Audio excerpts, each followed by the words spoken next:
Good afternoon. It's 1 o'clock. I'd like to invite you all back to our afternoon session for the Klickitat County Board of County Commissioners for May 7th. And we're going to start with a public meeting for a boundary line adjustment with Rebecca from the Planning Department. Hello.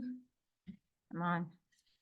Okay, so this is for final approval of boundary line adjustment BLA 2023-15 for Bert and Nancy Byerlin.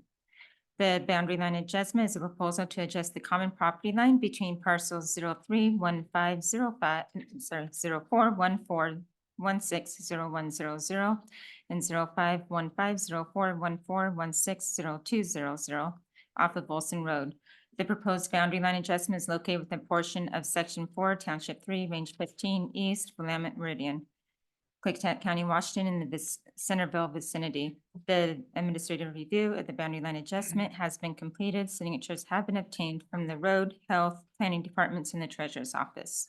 All conditions attached to the preliminary approval have been met. If the board finds that it's in the public's interest to approve the boundary line adjustment, a motion will be needed to grant final approval of BLA 2023-15. Thank you. And do you have any questions?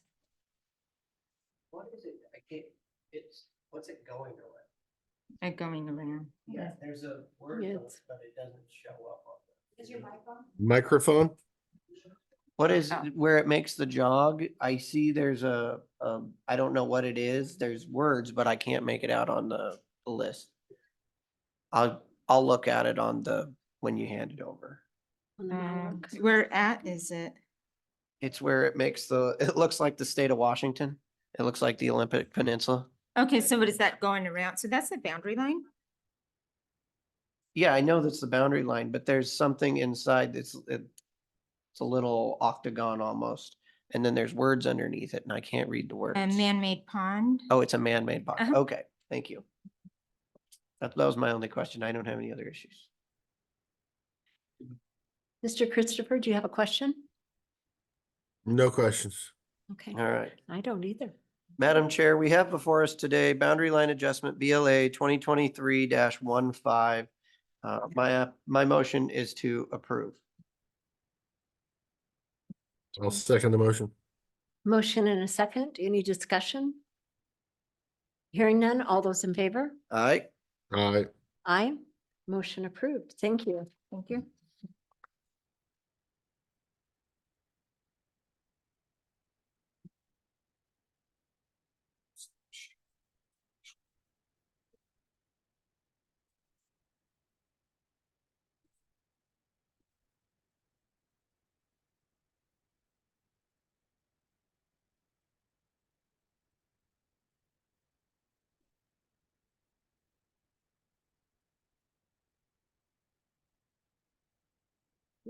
It's been.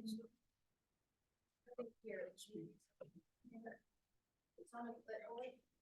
Have we tried to get it? Japan.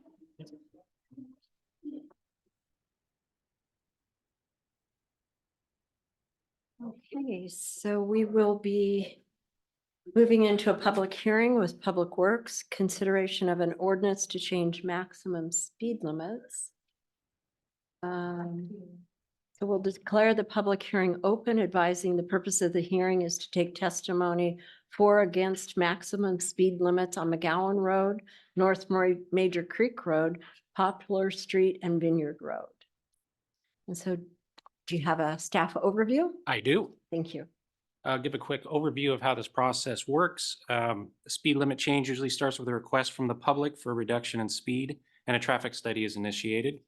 Consists of setting out traffic counters and collecting raw data from the field, including speeds, class of vehicles, number of vehicles, evaluation of the data, and a written report of the findings.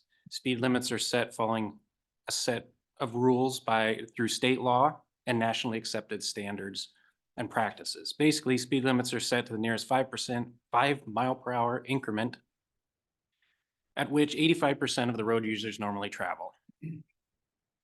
Other items taken into consideration: traffic volume, roadway use, the roadway character, the roadway setting, crash history, pedestrian activity are all taken into account in setting those speed limits.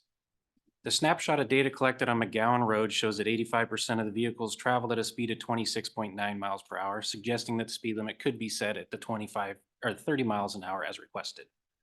This area is comprised of residential properties with no recent traffic accidents or formal bike or pedestrian facilities. Roadway use and characteristics support the speed reduction. Snapshot of data collected for North Major Creek Road shows 85% of the vehicles travel at a speed of 28.9 miles per hour, suggesting that the speed limit could be set for the requested 25 miles per hour. This area is comprised of residential properties with no formal bike or pedestrian facilities. There was one recent accident that was weather-related, and the roadway use and characteristics support the speed reduction. Both Poplar Street and Vineyard Road were established without ordinancing a speed limit. The current roadway designs, the setting character suggests these could be ordinance for 25 miles an hour, matching the rest of those communities. That concludes my report. Thank you very much. So we'd like to open it up for public comment, and please be respectful of individuals who have the floor as recognized by the chair.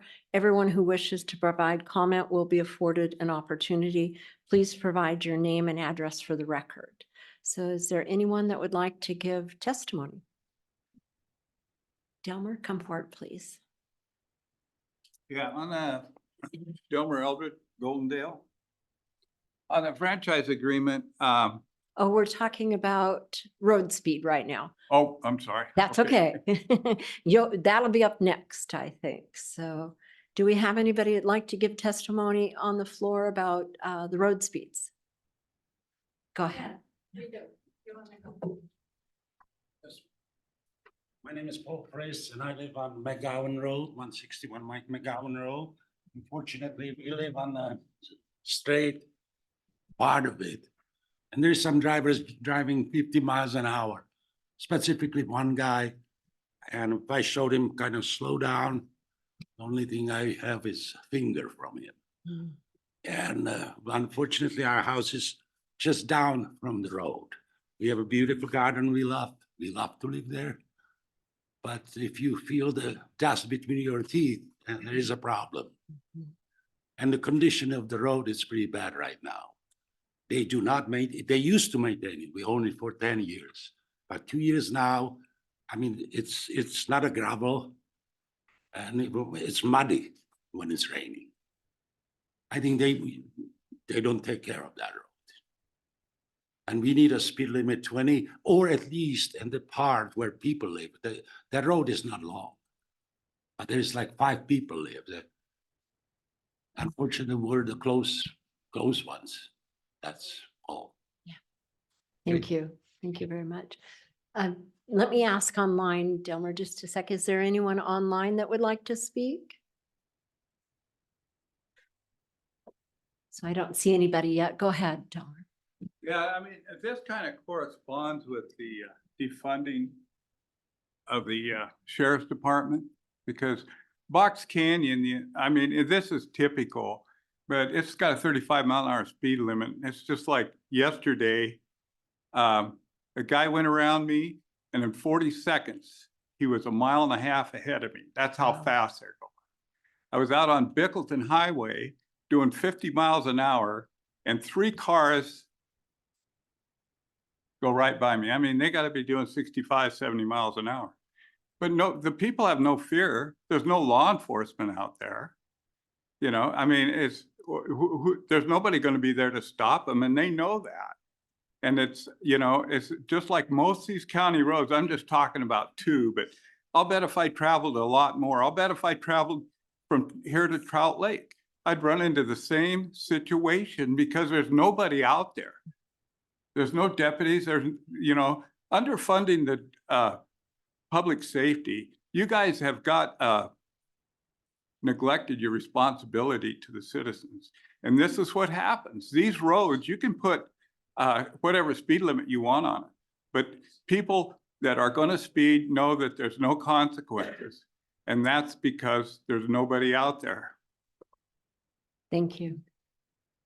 Anyone online yet? So back in the room for the speed limits. Anyone else wish to give testimony? Lori, what roads are these? I couldn't hear. It's McGowan Road, North Major Creek Road, Poplar Street, and Vineyard Road. Okay. And I'm seeing no one else.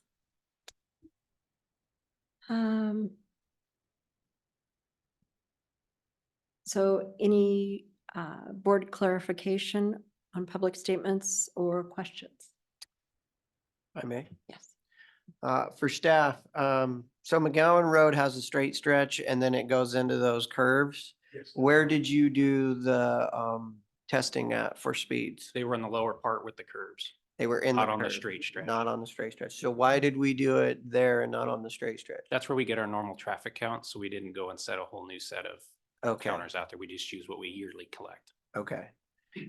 Next question. So on McGowan, we're going, the speed was at 26.9 and we're rounding up to 30. And then on Major Creek, the speed limit's 28.9, but we're rounding down to 25. Why would we do that? Those were what was requested, Okay, and we can meet those based on the criteria of how we set the speeds. okay, They're still within that 10-mile-an-hour bandwidth of what people are traveling, so we can have a little bit of fluctuation within that. So we were able to meet what was requested. okay. And so you're meeting what was requested by the people that put forward the application. What, and you agree with both of those based on the roads? And should there be a different speed limit on the straight stretch than through that section?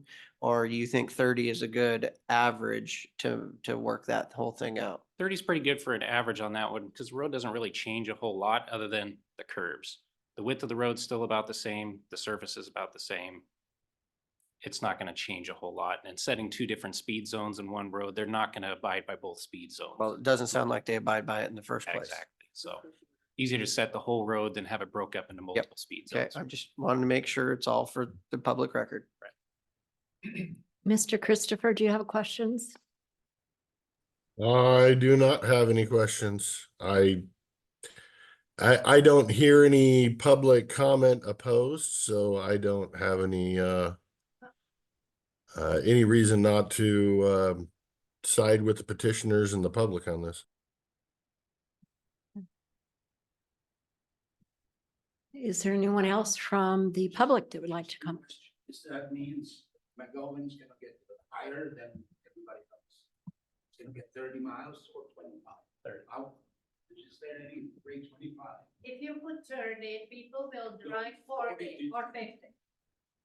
It doesn't change anything. And the next thing is, I don't know how it works with commercial, but above us, they build a huge, I mean, it's a cow.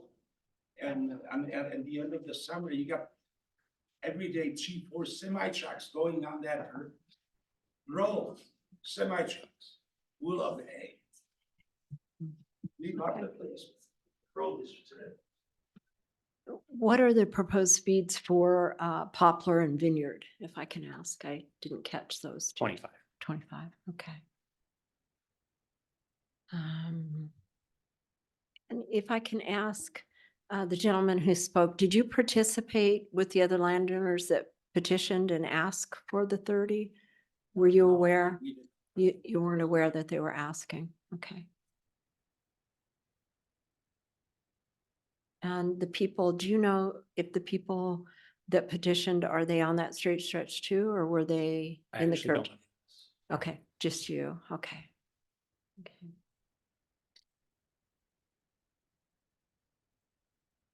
So is there anyone else from the public who would wish to testify? If there's not, we'll close it to public testimony. And, Got one hand raised. okay, I should have looked up. Sorry, Sherry.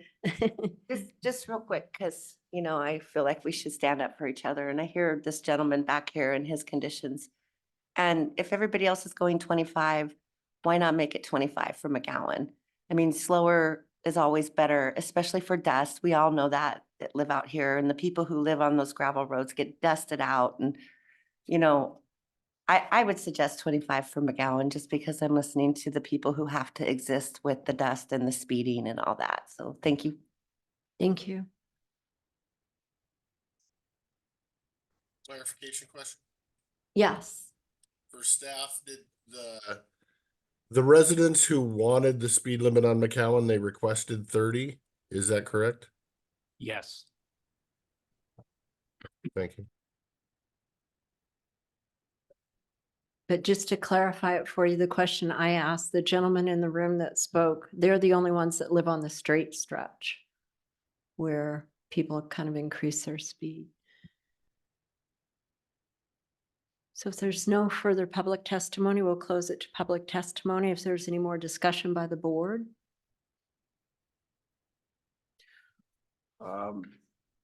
You've heard from multiple members of the public. I would be interested in what my seatmates feel about McGowan going to 30 versus 25. Mr. Christopher?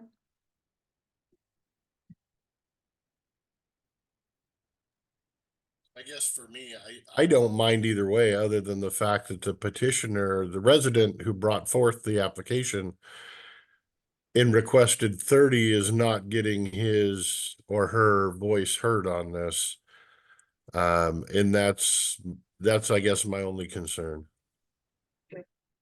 Do you have a comment? I'm asking you, how do you feel? I'm concerned that the residents that were on the straight stretch that have the most impact, because that's where people speed, we're suggesting 25, but those who were on the other section requested 30, but I'm not hearing them in the room today with us. I could make a suggestion. Speed limits should never be a public voting situation. They are regulated by RCW and they have consequences. My suggestion is maybe Seth goes back and studies it, looks at speed limits should be what people feel comfortable driving the road at, not what everybody would like to see or a voting situation. That's just my suggestion. There's one way we can handle this. We can set this for 30 now, and yearly we do go and collect and check our speed limits. We can also do that. We can ordinance for 30 next year, collect our counts and do another speed study because we're required to anyway, to make sure that our speed limits are being followed and that we don't have to make an adjustment. And if we find that we can make an adjustment, we can do that as well. Because here's the situation that's why it's not a popularity. It shouldn't be, because people will drive what's comfortable. And if you post a speed at 25 and people are like, I can drive this at 30, or I can drive this at 40, they'll drive it at 40 and that builds disrespect for the signs.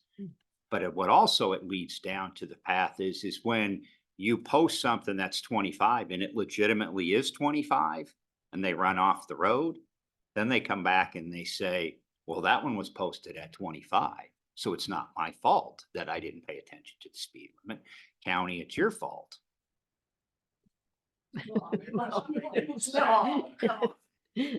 That is the reality. That's what you see them do. Yeah. Yeah. Because nobody's responsible for their Right. own actions. So signs are regulated by a federal MUTCD, which tells you, due to an engineering study, that that's what they should be posted at. Okay. So Seth has a pretty good idea. Very good idea. Because we follow up anyway when we do the speeds, because it's supposed to be posted by the 85th percentile. That's what the speed study is there. So it shows 28. Like Seth says, you do have wiggle room. This instance, you do have that ability. But again, we go back, we test it. People are not going to be happy if we come back to you and say, look, we need to go up because the 85th percentile is 30 and people are doing 25, especially considering you've had somebody come in, or we've had somebody petition us to drop it to 30.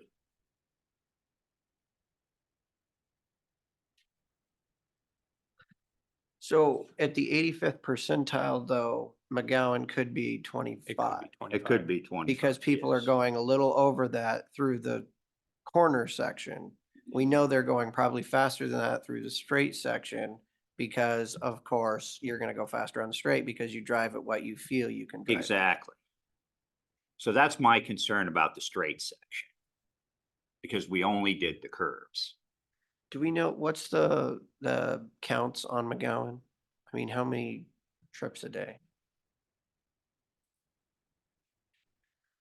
30 vehicles. 30 vehicles a day, Pretty low amount. which on a road that has 30 vehicles in the entire day, you're not gonna have very many officers, No, Mm. patrolling that for speed limit violations. No. It's trying to work with your neighbors like all rural county Right. areas.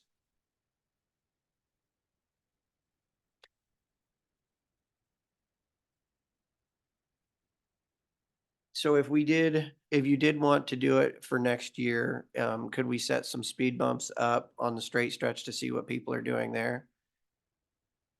Some counters, yes. Yeah, a counter there and then see what they're doing. And then if people are slowing down, then we could drop it down to 25 or whatever it is.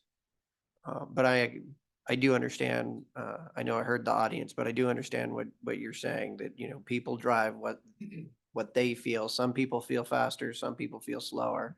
And if you set it at 10 miles an hour, people just ignore it completely. Mhm. I don't know if anybody's driven across the Hood River Bridge lately. Yeah, we kind of had the same situation down at Lyle with the Yes. trail parking lot, and they dropped that to 30. So, Yeah, because I know Lyle petition wanted it 25 in Yeah. town and WashDOT said absolutely not. Right. do you have a motion or a suggestion?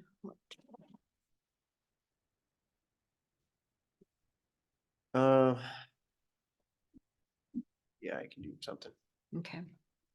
I would like to hear from the people who actually brought forward the petitions at 30. Mhm. So Madam Chair, and we did, for the record, we did get, I think 1 email or 2 emails, on Major Creek as well. And I don't know if Dan's had a chance to review that. Madam Chair, I would make a motion, to keep the record open until Friday at 5:00 PM for the proposed speed changes, closing the record to further public comment for a decision to be made by the board next Tuesday. Okay. Did you hear that, Dan? I'll second. Okay. We had 2 hands raised. I don't know how long they've been raised for. It was after. So after it was closed? Yeah. Oh, that's, There is still time to comment via email though before Friday. Okay, just so they know. yes. Okay. So whoever raised your hand, please send your comments in via email and we will be sure to read them. Okay. So I have a motion and a second. Any discussion? Hearing none, all those in favor? All right. Aye. Motion passes. Thank you.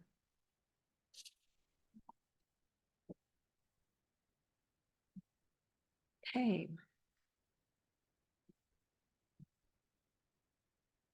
So next we'll open a public hearing to consider granting a franchise agreement between Klickitat County and Carringer Solar LLC. And staff, do you have an overview? I do, actually. I have a few things. There has been something brought to my attention that a court case, and we'll get into that here shortly. Which may change a few things, but I don't know long-term that it. First of all, let's talk about a franchise again. While it's not the greatest name for it, we don't have any choice. It's RCW. I mean, that's what they call it. It has nothing to do with us being in partnership with any organization. Franchise in the word means that we're allowing somebody to go into our right of way and they we have an agreement, they have to move on their dime if we need them to move. That's what a franchise has been, and it was developed years ago to protect the government entities. That part I do know the history of. The history that was new to me was the court case in 2019. And for years, because I worked, people have come and said, you should charge to be in the right of way. Well, for years, that hasn't worked. Courts have said, absolutely not. It's public right of way. Again, I don't want to get too far into this because I'm not an attorney. King County took it to the Supreme Court and prevailed. They can charge. However, I caution the board and the citizens of the county before you think about bringing in a King County politics or King County rules into this county, because it will cost the taxpayers, could cost the taxpayers numerous amount, a lot of dollars.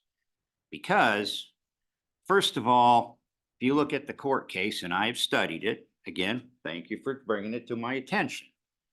The county's allowed to charge public and private utilities. So what that means is you charge PUD, you charge water companies, you charge internet service, everybody that's in our right of way. I don't know if you can pick or choose. I have a letter in to the PA. The same point Commissioner Anderson brought forward before when this was brought up, that how can we pick and choose? Do we have the right to do that? I've sent the letter over to the prosecuting attorney to see if that is even a viable option without us becoming liable to a lawsuit and have to defend ourselves against one of these solar companies or one of these other wind companies, because we just tag them and nobody else. So let's say we can tag everybody. Who do you think is going to pay that cost? It's going to be the ratepayers. It's that simple. Why would they not pass it on? If you had a business and somebody charged you, would you eat it? No, you would pass it on to whoever your product was. I mean, that's business sense. And that's what's happened up there. So everybody's rates are astronomically expensive. When we talk to the people and they say, well, their sewer rates are cheap. Well, they're not paying a surcharge on the right of way. King County, I think, is the only one that's done that because they know other places are familiar with the ramifications. Again, so I have a few more questions that I've talked to the PA about, or I've sent into the PA. And again, I got to wait for his. First of all, most of our right of way is an easement. It's not fee. We don't own it in fee. And they say for property use, it's not property use, it's an easement. And if the easement is granted to the county for the road and utilities, can we go ahead and charge the utility companies to be there when we paid for just an easement? So there's the first question. Do we even have the ability to do that? Because this is not clear. Second, can the county pick and choose who they want to charge the fee to? Or are they tied to can they have to charge all the private? Okay, how's that going to affect internet service to people that want to get there? You know, it's already kind of an iffy thing, and now we're charging. So how do we figure out how much to charge? And then there's other ones. If the county has a utility, if they don't have if we don't do a franchise, can they go ahead and go in the right of way anyway? Can they file suit and go in anyway? Also, can we charge somebody, or can we make somebody move on their dime if we're charging them a monthly rate? Now it's real money. King County's bringing over $10 million a year on this, but who's paying for it? The people are, because the utility companies charge. They don't eat the dollars, they charge. Utilities have to be whole. Okay, so that's where we kind of stand on that. I will make my recommendation after everybody talks and speaks. Also keep in mind, if you're signing the franchise, that it is not a permit. They still cannot put whatever they want in anytime they want. They still have to come to the county. This also is a small area. So if we did decide to charge, their rate would be considerably smaller than somebody like Wave or Spectrum or any of these other places, which are throughout our whole county. And the other thing we might want to keep in mind, again, I don't know, so I'm just throwing these things out there. These are the things I want to warn. That's my job to warn you about where we're standing here. Please keep in mind that the city of Goldendale has a water line that runs through our property. And King County does charge the city's rent on their utilities that run through the county. So that is my report. Can answer questions. Okay, Thank you. great. So we'll open up the public hearing for the purpose of receiving public comment or testimony regarding the franchise, both pro and con. And if you could come to the table, raise your hand, come to the table and state where you're from. First. Okay, and so we do have a sign up list, so I guess I'll go by the list to start with. And Mr. Wagner, you're first on the list.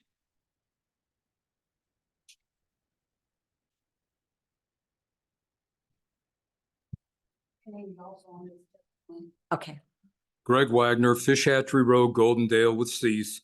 Commissioners, I oppose the granting of this franchise agreement. The proposed power line violates County Ordinance 112123. In the franchise agreement, the county is required to follow RCW 3655-040, which states the auditor is to post a public notice in 3 places in the county seat 15 days prior to the hearing. RCW 80.32.010 requires the auditor to post a notice in the area of the franchise. The commissioners failed to notify the auditor of her duties, and the uninformed auditor failed to post these notices. These failures excluded the citizens from testifying. You, the commissioners, acting as a quasi-judicial body, if you commissioners acting as a quasi-judicial body allow this hearing to continue, you will be in violation of state laws and your oath of office. This hearing must be canceled immediately. If allowed to continue, any decision by the board will be null and void. For the welfare of the citizens, I ask that an ordinance be adopted which authorizes the county to impose a franchise compensation fee for the use of the county right-of-ways by the renewable corporations such as Carriger, Cypress Creek, who sell their electricity via a power purchase agreement outside of Klickitat County. A county franchise compensation fee would be a percentage of the gross income derived from the use of the county right-of-way. The franchise compensation fee would be a source of revenue and financially beneficial to our county and its citizens. It's in the public's interest that this board adopt a franchise compensation fee ordinance. Thank you. thank you. Okay, so second on the list, we have Virginia Fitzpatrick.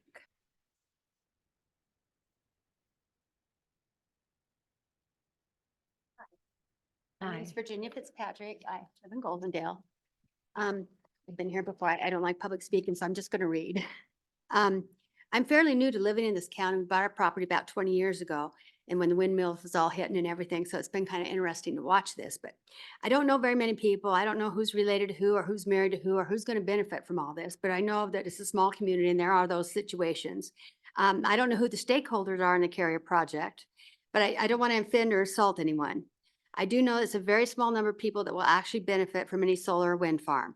The Carrier project has about 20 to 30 stakeholders.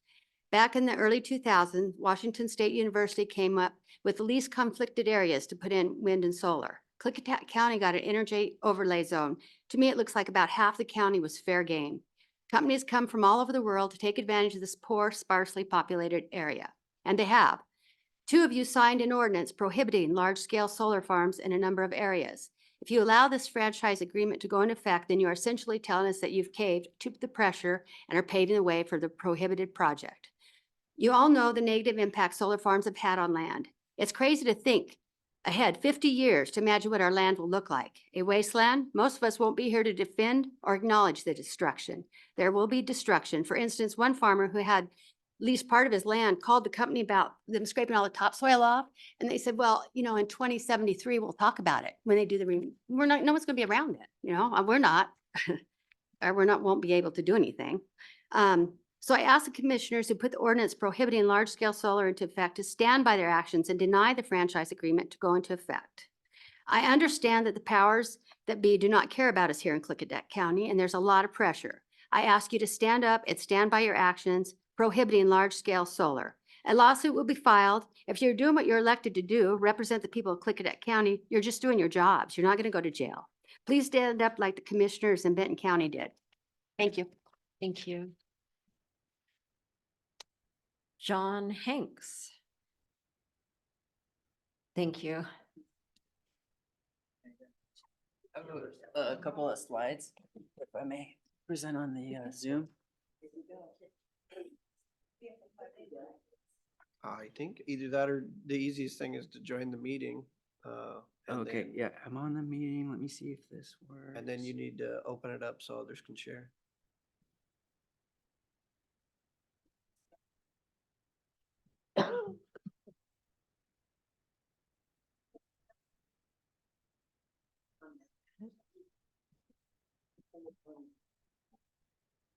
Right. Can you all hear me?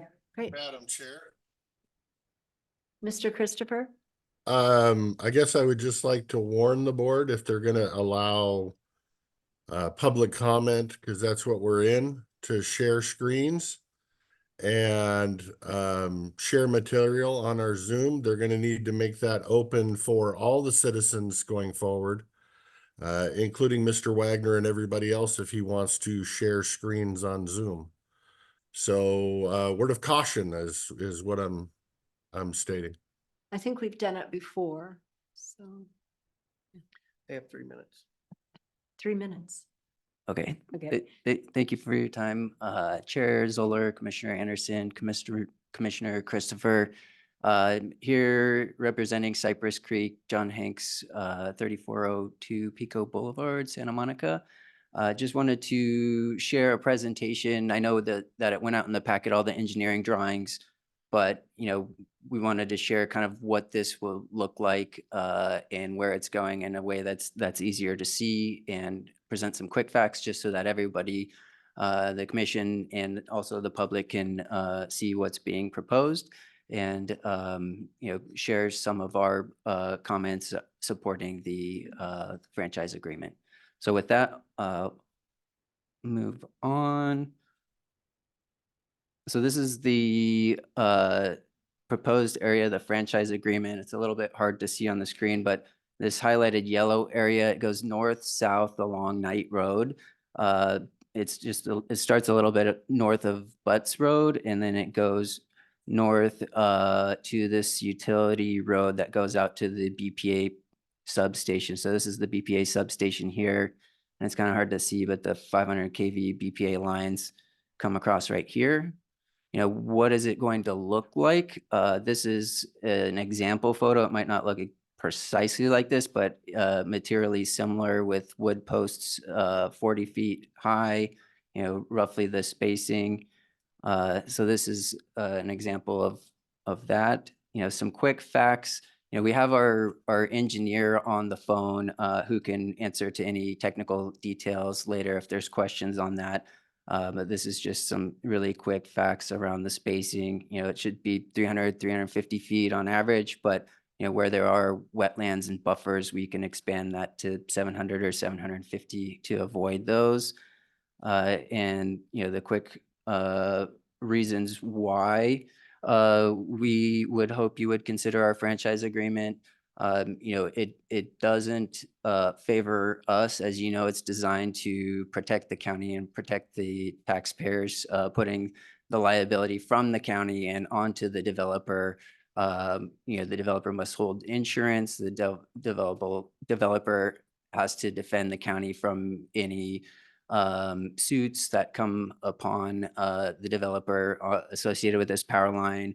This franchise agreement is not a zoning question, and we understand that regardless of how you feel about solar, this isn't it isn't an application for solar, it's an application for the franchise agreement. And whether or not it's approved, even if it's approved, it would not show support of solar or against it. And in addition to that, this agreement is designed to allow the county to enforce its specs. Thank you. 3 minutes goes very quickly. It does. Yeah. Thank you so much. Thank you. Yeah, thank you. Mr. West, you have an X, or that means yes or no. Were you deciding? That's just really sloppy. We need to unshare the screen. Oh, I see. Okay, I've got it. I was sick the weeks they taught handwriting in school and I never caught up. So. Point of I think a order, point- I think a point has been entirely missed here. point of order. Yes, please. Sorry, Mr. West. Go We ahead. need to have that gentleman unshare his screen so the people on Zoom can see the meeting. There Thank you. Sorry, Mr. West, go ahead. Okay, thank you. Well, it's good that Jeff shared that he doesn't have a law degree, and I don't either. And I'm old enough to Jeff, I probably got mine from Perry Mason and he got his from Matlock. But straightforward, all three of you voted for the prohibition on solar. At this point, regardless of how you view solar in our valley, it's prohibited. I believe there's a great risk if you voluntarily grant this franchise agreement, you will in essence be breaking the purpose of that prohibition. And you could potentially be opening it up to litigation for other people to say, well, you disregarded it once, you have to disregard it again. Because his measurements come out to a little over 7 acres. We limited it to 1 acre. And it wasn't 1 acre of solar panels. It was 1 acre. So I believe you need to very carefully consider that maybe you need to stop and maybe find some good quality legal advice, not just our prosecutor, on what that would be doing. And somehow this became a two-part as far as charging for franchise, even though I don't think that was in the content of what we're considering today. Consider this. Our local utilities, the franchises are pretty much already granted. Those obviously can't be disturbed and redone until they expire. I see no reason in our time of our budget that we can't reach out to every source of revenue we possibly can so the industrial electrical sites in our county, I don't care if they have to pass the cost on to their customers, which is not us. Let's charge the living daylights out of them and help fill some of our hole. They're already escaping sales tax on us. Let's try and fill that hole any way we can.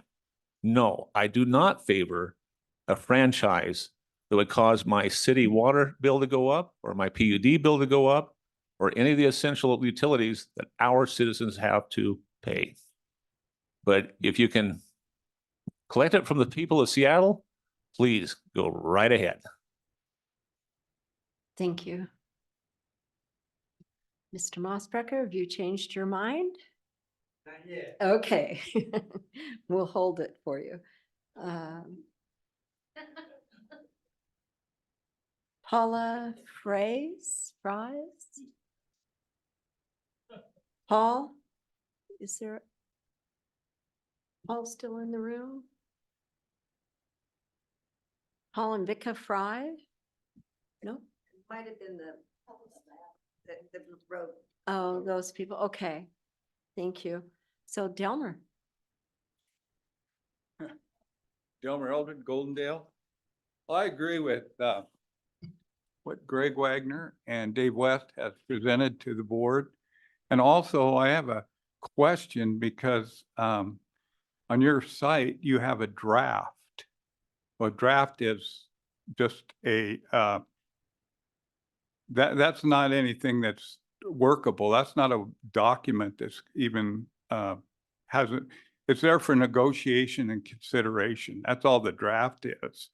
And they have, no, as far as I can find out, you have no agreement with Cypress Creek on franchise agreement, but you're dealing with a company that has various contracts in New Mexico, Texas, Montana, that every time, and other states, that every time these come to question their agreements are set up for interpretation.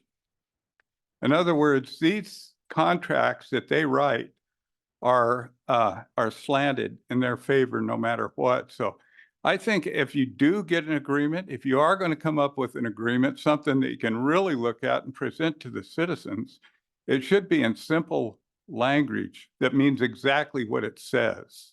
It doesn't have double speak in it. But anyway, I'm all that to say that I'm completely against any consideration of signing any kind of agreement that you don't have right now.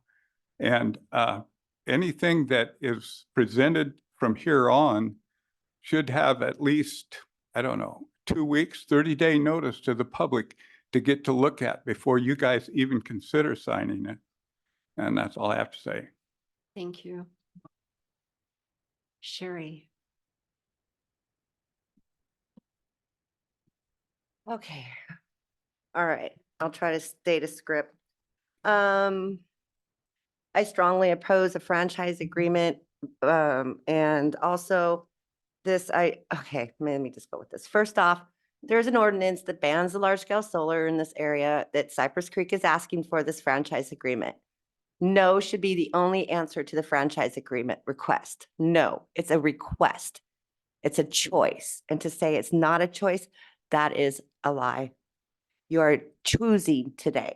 You are considering making this choice. It is a choice.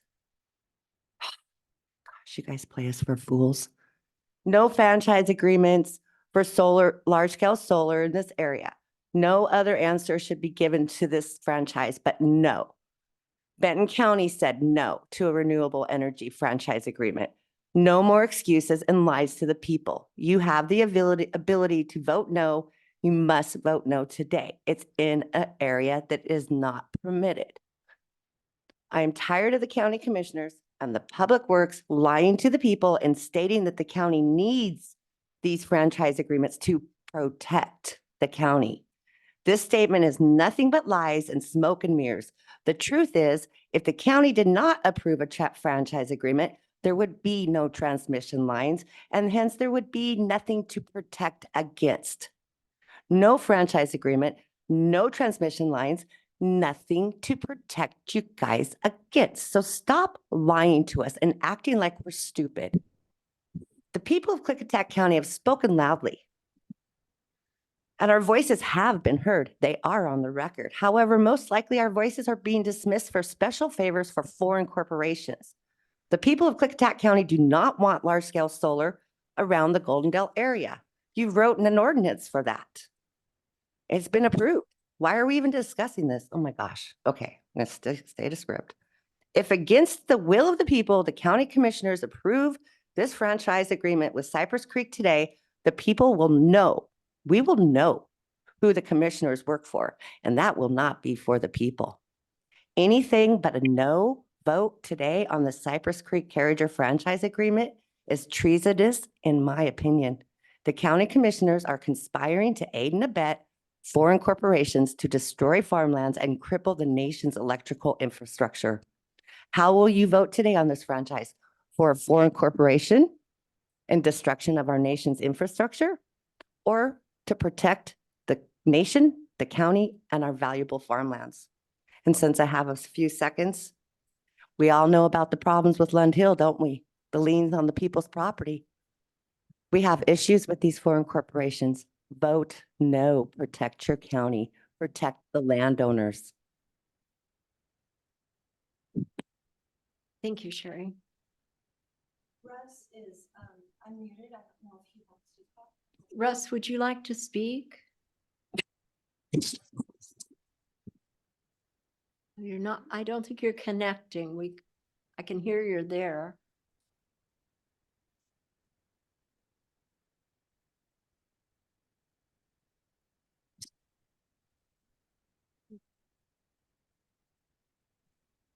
Not muted. Yeah. I don't know if you're trying to reach us. Okay.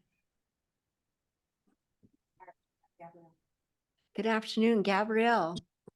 Yes, I want to actually direct this to Cypress Creek. I think that Cypress Creek doesn't understand deeply that land has value.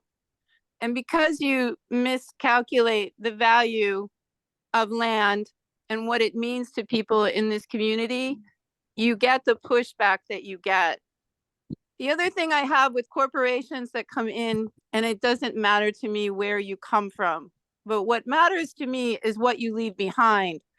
And what we're not seeing is what the benefit would be for this agreement in the situation with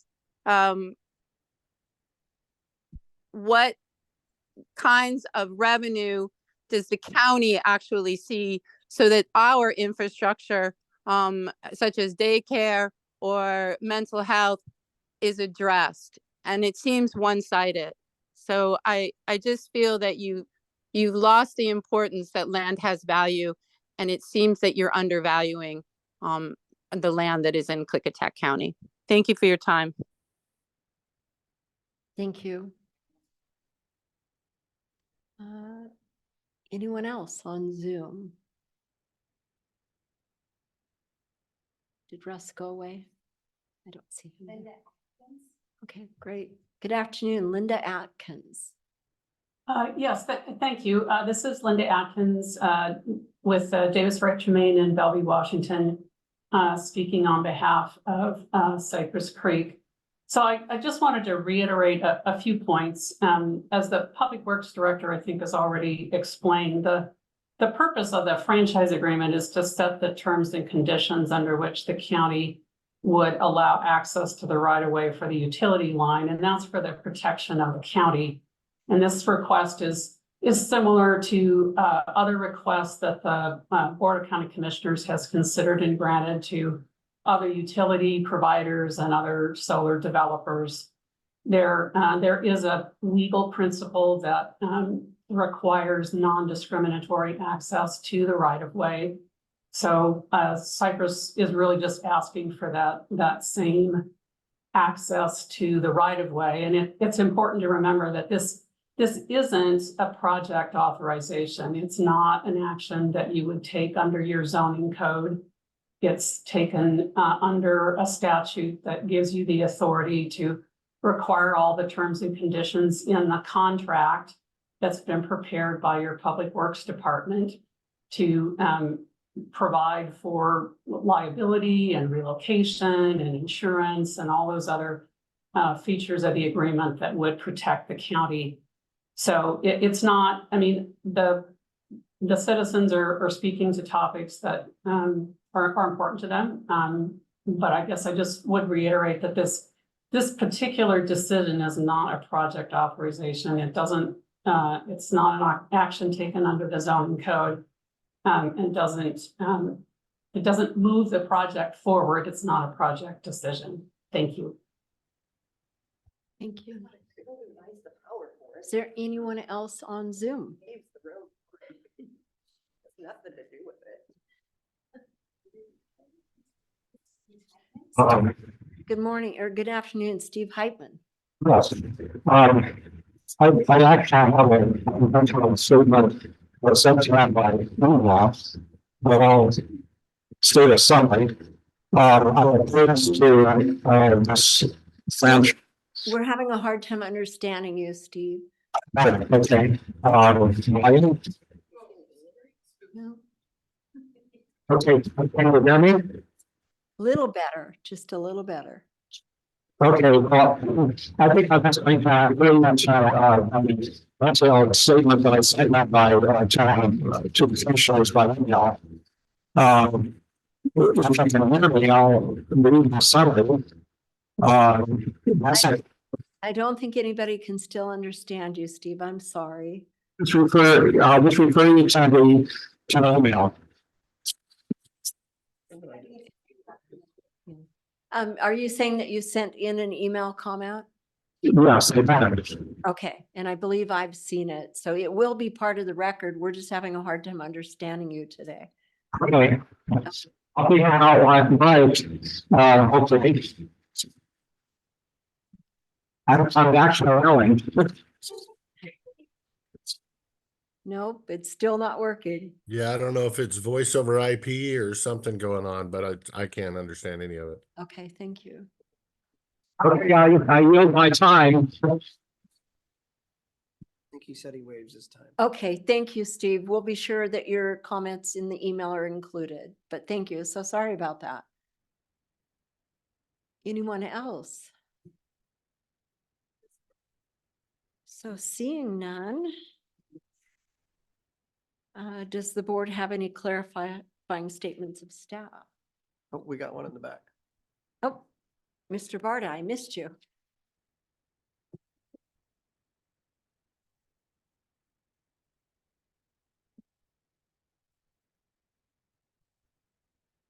Dave Barta Goldendale, I apologize that the clipboard got away from me or I was late a little bit. Good afternoon, County Commissioners. In response to the desires of the citizens in early 2023, this board passed an interim land use control, regularly called a moratorium. And that gave the county time to put in place plans to employ the use of the Planning Commission to consider the viability, the usefulness of solar in the Goldendale and Centerville valleys. All of that was done in response to the desires of the citizens and was very appropriate. Following the Planning Commission's work, the Board of County Commissioners in November of 2023 passed the following. Prohibited uses, large-scale solar projects over 1 acre in size located within townships ranges 314, 15, 16, 414, 15, 16, 17, and 5, 15, 16, and 17 in Klickitat County, Washington are prohibited. The Cypress Creek project goes forward in an area that prohibits utility scale solar by county ordinance. The person who spoke recently just a moment ago stated that it wasn't a request for a project, but in fact, it is a request to move forward with the idea of building a power line. And even if the 10-foot width that was spoken to us is used, it's over 1 acre in size. It's 1.3 acres, it's 7.25 acres if it's 60 feet wide over the course of a mile. I would just request that the county commissioners follow the zoning ordinance update that they themselves put in place in November of 2023 and disregard the franchise request. Thank you. Thank you, Mr. Barta. Okay. Any last call? Mr. Schroeder.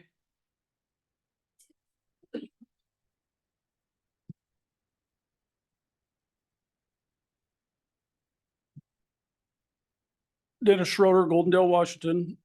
I feel like that I talked about this. I asked this question last week about the fact that the Carriager project was restricted in the townships and ranges with it. They weren't supposed to be there, basically. And I understand that FSEC and Governor Inslee kind of have a stranglehold on things. So, which I'm not impressed with that, but it seemed to me my question before basically had to do with, I was asking if the commissioners have the ability to deny the franchise, since they probably, at this point, it doesn't look good that they can stop the Carriager project. I feel like, and I feel like that was my question. Okay. And I don't feel like I got a sufficient answer. I don't feel like I got a sufficient answer from you on the email. I didn't get an answer, I don't think, from either of the other commissioners on it. And anyway, I mean, it still needs to be answered. Do you have the power to step in and say no franchise or not? And I don't hear that being answered yet. I don't hear it explained or anything. I'm going back to that same question. I would like an answer. I think when you hear comments back, you'll hear those answers from the. Thank you. Okay, you're welcome. Anyone else? One last time. So seeing none, any clarification?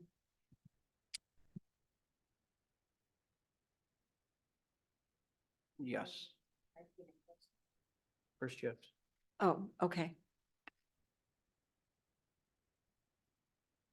Okay, I'll close it to public testimony, and the board has an opportunity now to request publication.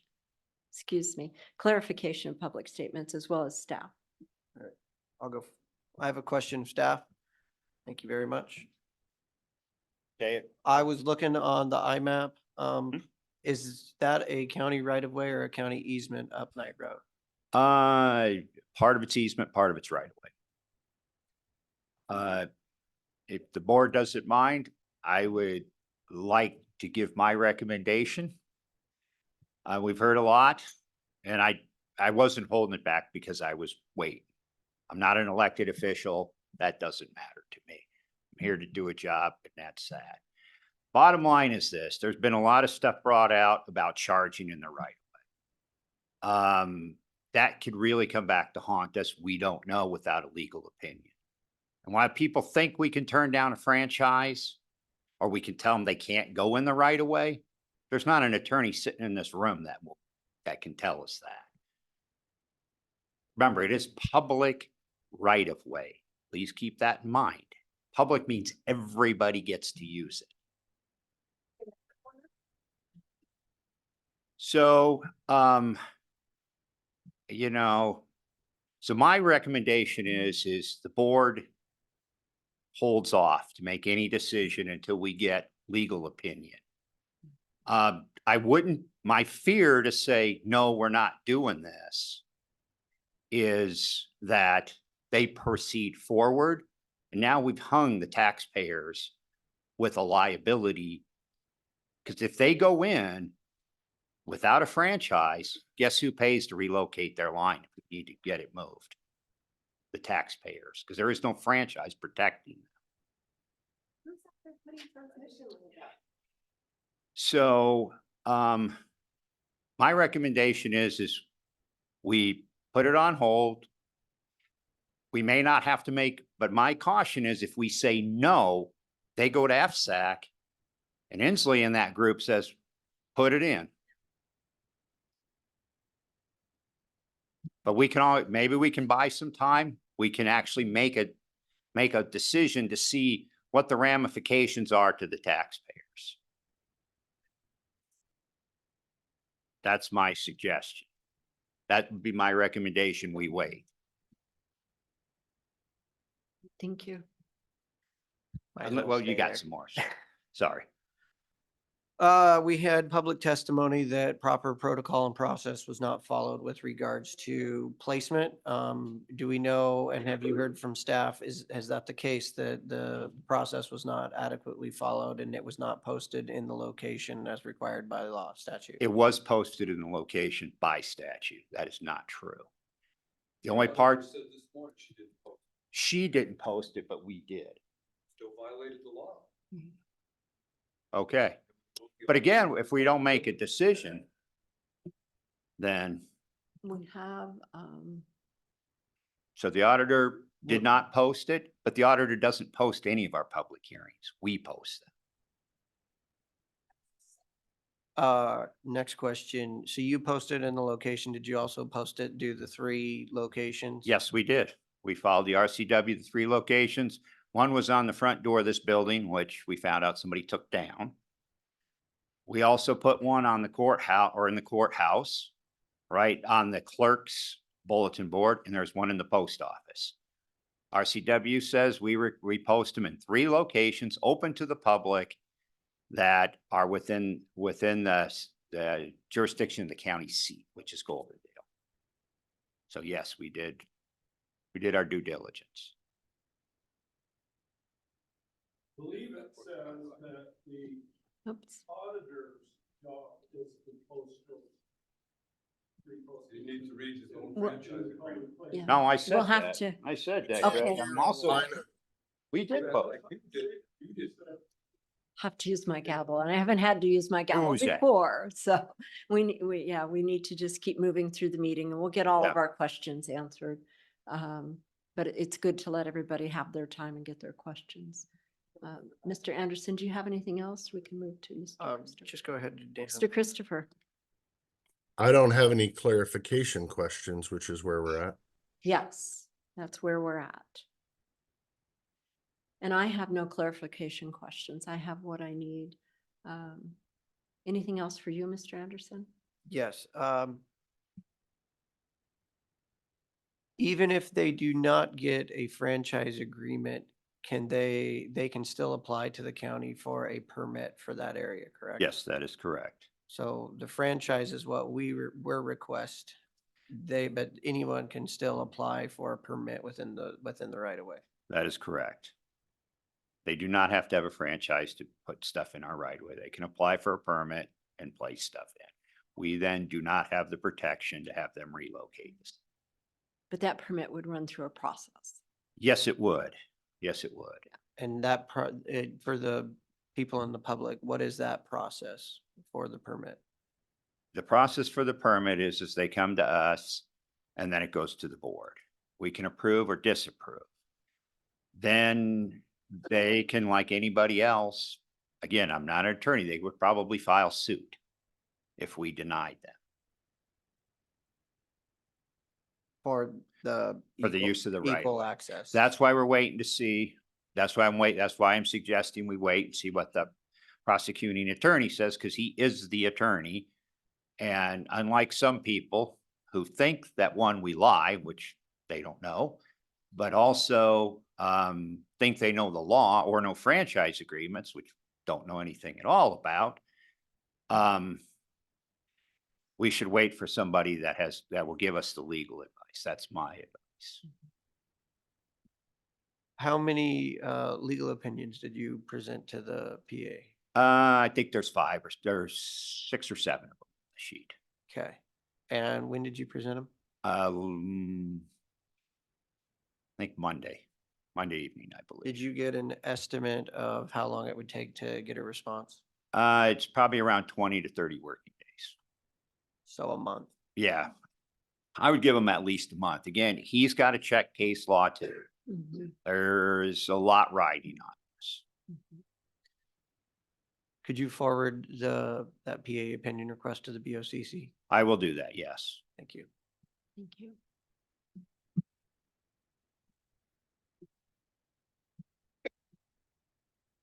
Anything else?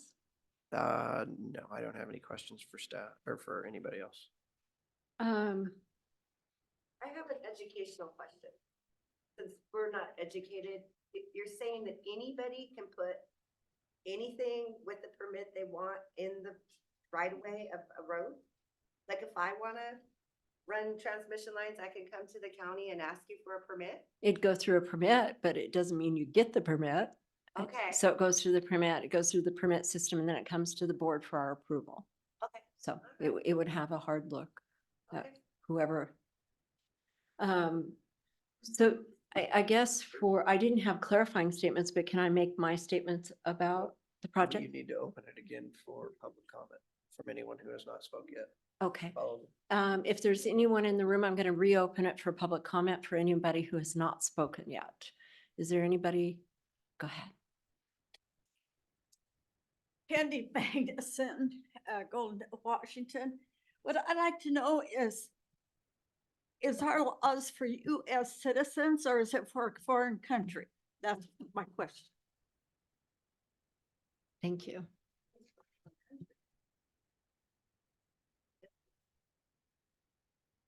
Okay.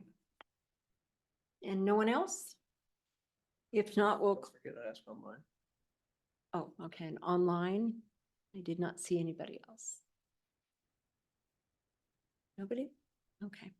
So for the record, the public hearing has been closed for further public testimony, and we'll take a motion now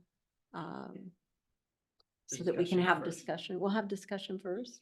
I thought we have to do a motion. No, motion is look above that. Okay. So we closed it for, Number 7. Okay, so discussion by the board. There you go. Okay. So it's backwards from the other way around. Okay. So any discussion from the board? Mr. Christopher, would you like to start? Sure. I guess I'll discuss two things. I'll discuss one item that is not pertinent to this, and that is the potential solar buildup of Cypress Creek. Since we are only talking about a franchise agreement for this, we are not talking about Cypress Creek Solar. But with that, I would dispute Mr. Hank's argument that a franchise agreement doesn't favor them, because it would ultimately streamline their process with FSEC.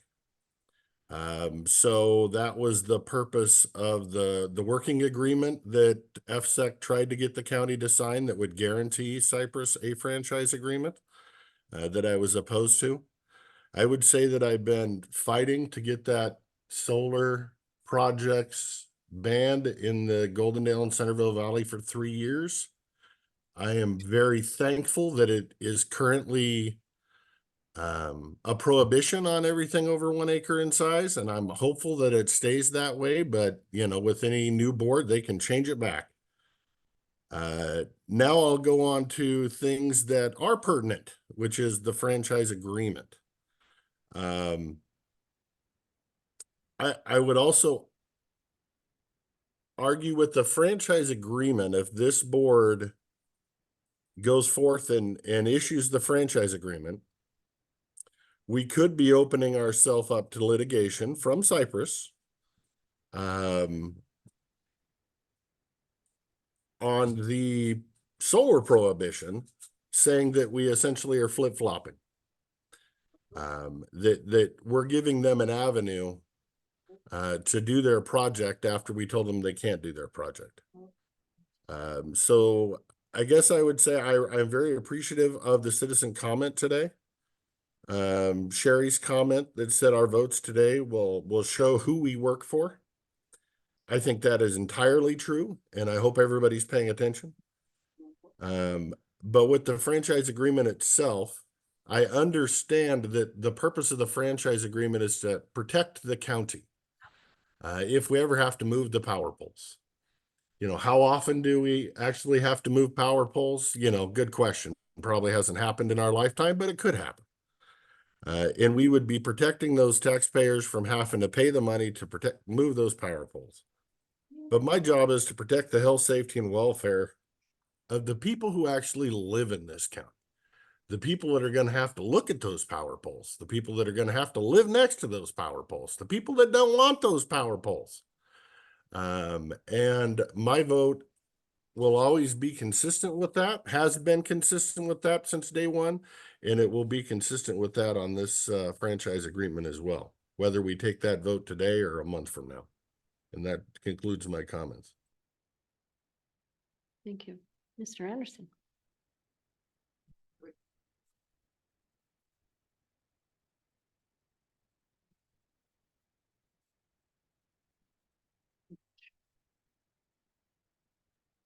We've moved power poles, have we not? We do it when we rebuild roads on a regular basis.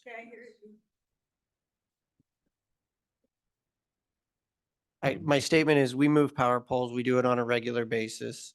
We do it whenever we rebuild a road, and we don't move those power poles. The PUD primarily moves them because they're within our right of way and they have a franchise agreement with the county. So I just want to clarify that information. I don't see Knight Road going anywhere. I don't see Knight Road getting much change to it. Maybe it might get paved at some point, who knows? Maybe chip sealed. I'm not too awfully worried about a straight road getting moved for any reason. I do have a lot of questions when it comes to the easement versus the right of way and what that would look like when it comes to what staff had discussed with regards to franchise agreement fees, which is not the purpose of this meeting, but it definitely has weight. This is a quasi judicial function. We can only deal with what's on the record, what's in front of us. there's no way, knowing that there are 5 PA opinion requests currently outstanding, that we could move forward, that I could move forward with a vote on this until those get resolved and I get to see those and have answers to it. It would be my recommendation to table this for 1 month, so that we give ample opportunity to get those responses from the PA. And then also, I would like another PA sent to, opinion request sent over on whether or not the RCW and the auditor's duty can be assigned to Public Works for the posting of that. I do not want to get held up in process and lawsuits over that action. But thank you to staff for following the RCW and following through with it. If that is something that we need to change in all future ones, that's something we need to be clear and create an internal process on. So with that, the fact that we may not have followed the process perfectly, as well as the issues that we need worked out, my motion would be to table after we hear from Commissioner Zola. Thank you. So I can agree wholeheartedly with Commissioner Anderson. We need that legal review, and we need it for both reasons, for those questions you submitted, and I look forward to seeing those. And also for that auditor question, we need to have that. We need to know that information. First of all, I'd like to recognize our moratorium and the process that we've initiated, and I want to uphold that and make sure that that stays in place. It's going to be a valuable part of our comp plan, our EOZ, and I trust the people who are working on that process. They're already started and they're doing a good job. In regards to this request, it's my feeling that it's very premature. We have a long ways to go yet. Carringer decided to submit their application to FSEC, and we've talked with FSEC and understand they have a couple-year process still probably. And the two things they're hung up on that I know about are cultural resources and also visual. And so what we're talking about here also impacts visual. So I want to get further into that process if we can with FSEC to see where this is going. And as far as charging out, large industrial versus internet is very different. And I think we really should get PA opinion, and I'd like to ask staff to bring back more information about how would it look if we started charging out on those franchise agreements. I know franchise agreements are incredibly important, but there's different weights in different franchise agreements. And I think if we craft it carefully, we could charge out on things like large industrial that does impact our county and recap some things for our budget, which is a top priority for us. And I'd like to see what that would look like. For setting this back in time, because of looking at legal review for many reasons, and also what does that look like in a franchise agreement for charging out and giving staff time to come back to us? What would that look like and can we do it? I'd like to say we need to set it back at least 3 months. And that would give you enough time to work on it and come back to us with information. So that's it for me. If I may. Yes. Just one clarification. The moratorium Mhm. has expired. There is no Oh, moratorium. right. I Yeah. shouldn't have called it that. Yeah. I'm sorry. Yeah, just Yeah. one for the record. So what I heard from you is you would like to table this for 3 months. Correct. Okay? I can make a motion. Madam Chair, I would, Mr. Christopher. oh, sorry, I didn't see your hand. Thank you for the recognition. I personally don't like the idea of kicking the can down the road just for the sake of kicking the can down the road. If we can get the information we need to make a decision in 1 month, then let's make the decision in 1 month. I'm just not a big fan of taking 3 months if we have all the information to make the decision in 1 month. I will obviously support either decision. I just hope it isn't the kick the can down the road decision. For the sake of staff and their work, we could split the difference. I'm fine with 2. Okay, 2 months. That would give staff, everybody, even ourselves, are overburdened all the time, and then we just keep adding more projects and more projects. And I want to make sure they have time to do a quality job. The prosecutor had 7 questions to look at for Public Works. I want to make sure the prosecutor has time to research all of those and get back to us too. I am fine with 2 months if we can, in that time, enter into discussions with Public Works about, maybe we get some of those clarifying questions from the prosecutor on can we charge and can we only charge specific people? Maybe we can address some of this, which all that question is outside of this public hearing anyway, but maybe we can address some of that before we get back to this hearing again. So I'm fine with 2 months. Thank you, Commissioner Christopher. I just wanted to make that point abundantly clear that we are only talking about what is put in front of us today, which is the franchise agreement. It got a little bit off topic. And with that, I would make a motion to table the franchise discussion due to PA opinion request response time for 2 months. I would second the motion. Motion and a second. Any discussion? Hearing none. All those in favor? Aye. Aye. So motion passes. We're going to give it 2 months and work on some things. Thank you.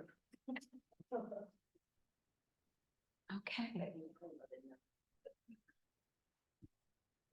Oh. I'm looking for what I'm doing next. I'm doing Board of Health.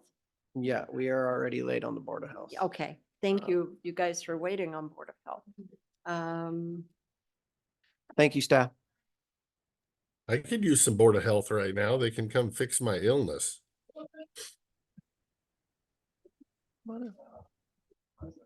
So we went ahead and we skipped these guys. We are going to adjourn the meeting Okay. and open the Board of Health Okay. meeting.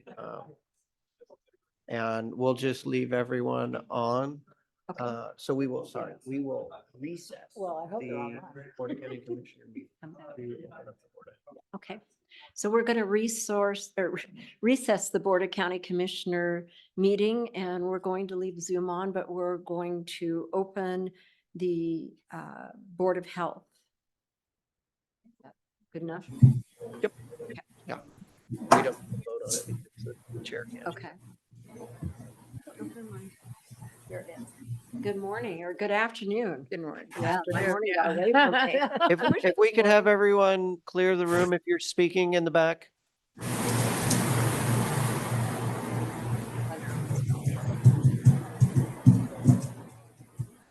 Good, and we have some members online with us. So we'll call to order the Board of Health meeting for May 7th. Somebody has some. That's Aaron's. Sorry, I didn't hear what you just said. You had feedback. We were getting feedback from your. Oh, sorry. Yeah, I'll turn my sound off in a second. I do have some agenda. I need to amend the agenda. We are not going over the debt forgiveness resolution today, and there will not be a WIC presentation today. Otherwise, it should be good as it's written. Okay.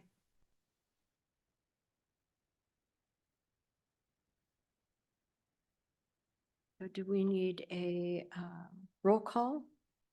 Or, Yes. okay, so if you'd like to start on Zoom, Aaron, you could go ahead with roll call. I did see Sunday's here. Thank you, Sunday, for being here. Paul, I did see Paul online, and Dr. McCullen. That should be the extent of the Board of Health members. Okay. Great, thank you. And approval of the agenda? I would so move Two to, changes. do we need to make a motion on that? Yes. I would make a motion to approve the agenda for the day as amended. Thank you. I second the motion. Good job, Paul. We got it. Motion and a second. Any discussion? All those in favor? All right. Aye. Motion passes. Adoption of the meeting minutes. We have, I'm You- trying to find my email on the Board of Okay. Health. do you want these? From January 23rd, we'll have to have a motion to adopt the meeting minutes from January. Was there any changes from any Board of Health members on the meeting minutes? Okay. Madam Chair, I would make a motion to approve the meeting minutes from January 23rd, 2024. I would second. Motion and a second. Any discussion? All those in favor? Aye. Aye. Aye. Motion passes on the meeting minutes. So we have our health officer update with Dr. Joel McCullough. Hello. Hi, there you are. Hi. Yeah, good afternoon. This afternoon, I'd like to provide a brief update on bird flu, or also called avian influenza. As you know, it's been in the news lately, so I thought it'd be good to have the board be at least aware of some of the latest information. As you know, avian influenza is caused by an infection by avian influenza viruses. These viruses naturally occur in aquatic birds, but they also can infect other bird species and other animals. And on rare occasions, people can become infected as well. The current strain of avian influenza that's been in the news has been around the world for several years, but it was first detected in the US in January of 2022. 2022. And it was first detected in Washington State in May of 2022. Birds and other animals become infected with avian influenza because the feces and the mucus come in contact with other animals. It's also been in the news in the last month or so that infected dairy cows can shed the virus in its milk. The current situation as it stands right now is that avian influenza is considered a widespread in wild birds. There have been sporadic outbreaks throughout the country in poultry flocks. And right now there's an ongoing multi-state outbreak in dairy cows that includes 9 states, but not including Washington State. In terms of human health, there have been 2 known cases of human infection in the US so far from this strain of avian influenza. One of the cases was after exposure to dairy cows, and one case was after exposure to poultry. And at this point, there's no known human to human transmission. As it stands now, the CDC is the lead health agency investigating the influenza virus, the bird flu. And at this time, it concludes that the risk for the general population remains low. This is mainly because even though it's highly contagious among birds, it's very difficult to spread among humans. And those who have been infected have been workers who have a significant amount of exposure. I mentioned earlier that the virus has been detected in the milk of dairy cows. And so the recommendation at this point is if there's evidence of known or suspected exposure to dairy cow products, not to consume those if they're raw or if they're raw products, such as raw milk or raw cheeses. But pasteurization or heating processes will kill the virus, so those dairy products would not be at risk. CDC has continued to work with public health agencies and other agencies to better characterize the risk. So this is an ongoing issue, and we'll provide more information as more information becomes available. That's all I have this afternoon. Thank you. Thank you. Any questions? No? Yes, I had one question. Sure. Dr. Yes. McCullough, are they testing dairy workers frequently or not at all unless they become ill? They're not testing unless they become ill. The 2 cases that were that have been identified had very mild illnesses and they were tested after they became symptomatic. One case had conjunctivitis or pink eye, and one case had only fatigue as the only symptom. So they had very mild illness, but they're only testing those who have some symptoms that could be associated with their exposure. And is that the same with cattle as well? Yeah, they're testing those cattle that are symptomatic or potentially, and I mean, it's the Department of Agriculture and is coordinating this work.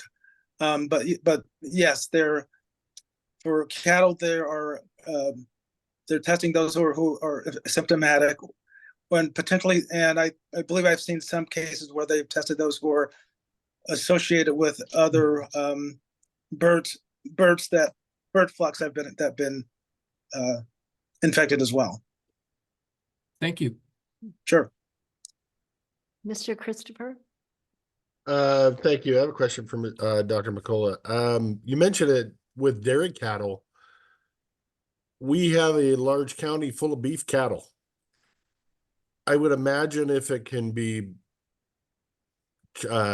transferred to dairy cattle, it can be transferred to beef cattle too. And is this something that rises to the level that maybe we should, you know, and I'll leave that up to you on whether it rises to a level that we need to notify our local beef producers of the risk?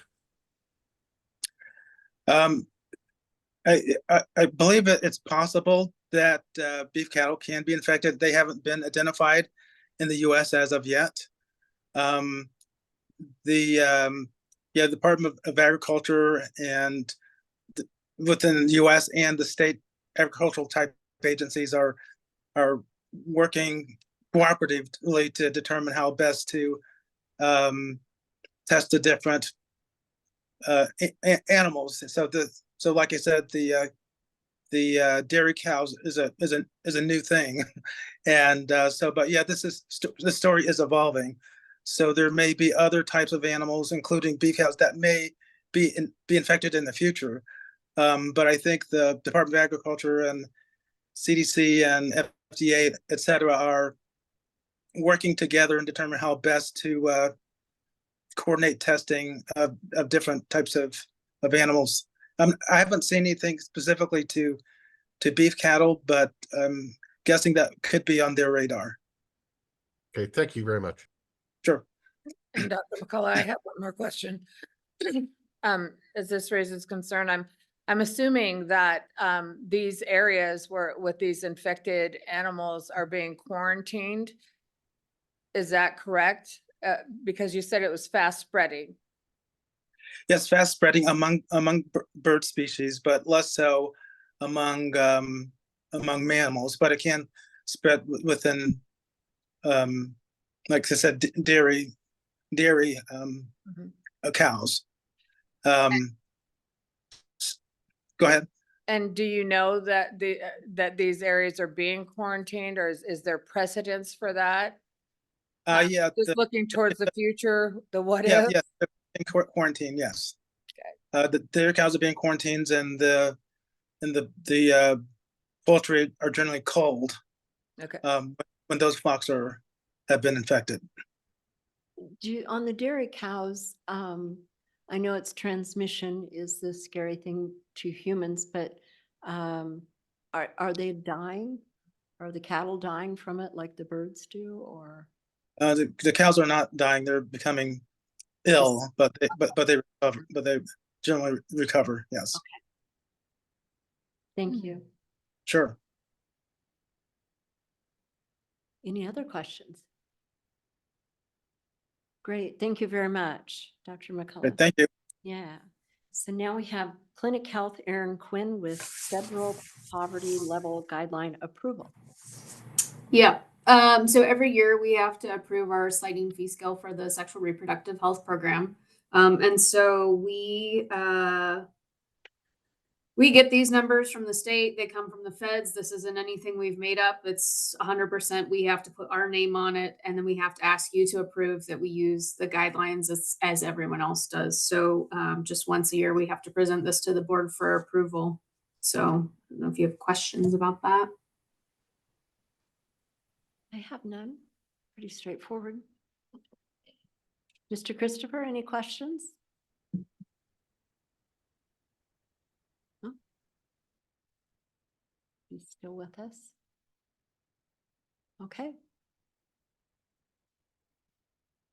One more ask, Mr. Christopher, are you still there? Yes, I am. Sorry, I was in a sneezing fit. That's okay. Just wondering if you had any questions for Aaron about the poverty level guideline approval. No, I do not. Okay, perfect. That was easy, Aaron. I do need a motion and it needs to be passed. I would make a motion to accept the new guidelines as presented. I second it. Motion and a second. Any discussion? Hearing none. All those in favor? Aye. Aye. Aye. Aye. Motion passes. Thank you. So we're going to skip now to behavior health with Tyrone Bryan. Good afternoon, everyone. It's been a while. A lot's been happening. Today is Tuesday, but it feels like Friday already for me.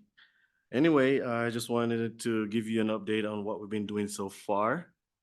On May 9th, we have an audit that we have to submit to Carelon in terms of the pre-submission items. We just have to showcase the different policies and procedures that we have in place. The full audit is scheduled for May 30th, and we're looking forward to that. Now, something I want to do a little bit different is to, again, go over what we do as crisis responders. And anytime I come here, I'll just go over it. And it may sound monotonous and repetitive, but I think it's important that I keep saying it until things change. So as you know, as a county, we provide crisis services. We have approximately 8 designated crisis responders who go out and they evaluate people when they are in a crisis. At times, we will run into different community members and partners who may ask, when are we going to be doing outpatient services, or can we do this service, or can we do that service? There are limitations as per the law, what a DCR can do. And a DCR's primary role is enacted by a crisis event. And so when the event occurs, then we can look at crisis stabilization thereafter or crisis case management. So I just wanted to point that out. So sometimes yours truly, I may have to cover shifts. So if you see me out and about in the public at late hours of the night, that's what I'm doing. When we look at the data for our crisis team, we're seeing that the highest number of encounters are between the age range of 30 to 39. So we're seeing 25% of our contacts are within that age range. And then 0 to 19 is where we see the second highest, which is around 20%. And then those who are between the ages of 20 to 29, we have 18% contacts with them. What that tells us is that our younger individuals are experiencing significant crisis.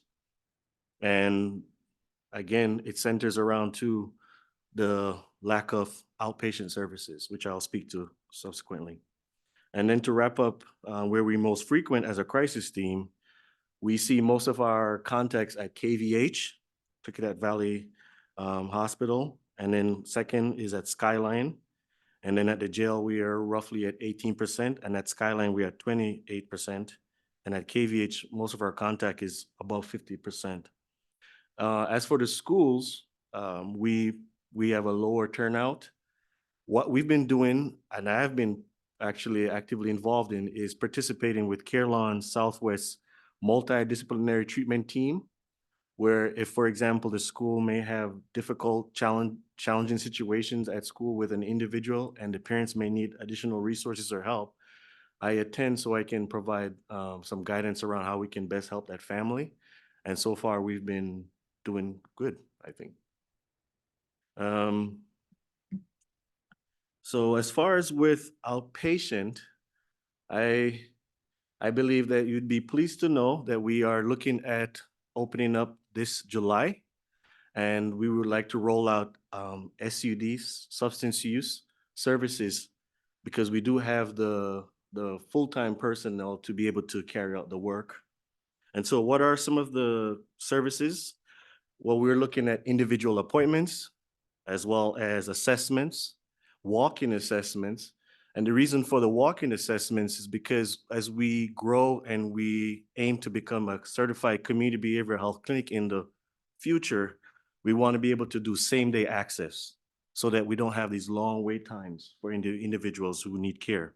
And then we're also looking at SUD group at the jail, and then SUD group in general, as for those who may come in outpatient.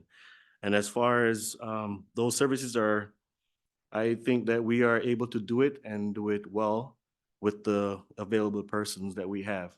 Now, as for mental health, we do need individuals to fill the positions, and then we can subsequently look at offering mental health assessments as well. Any questions so far?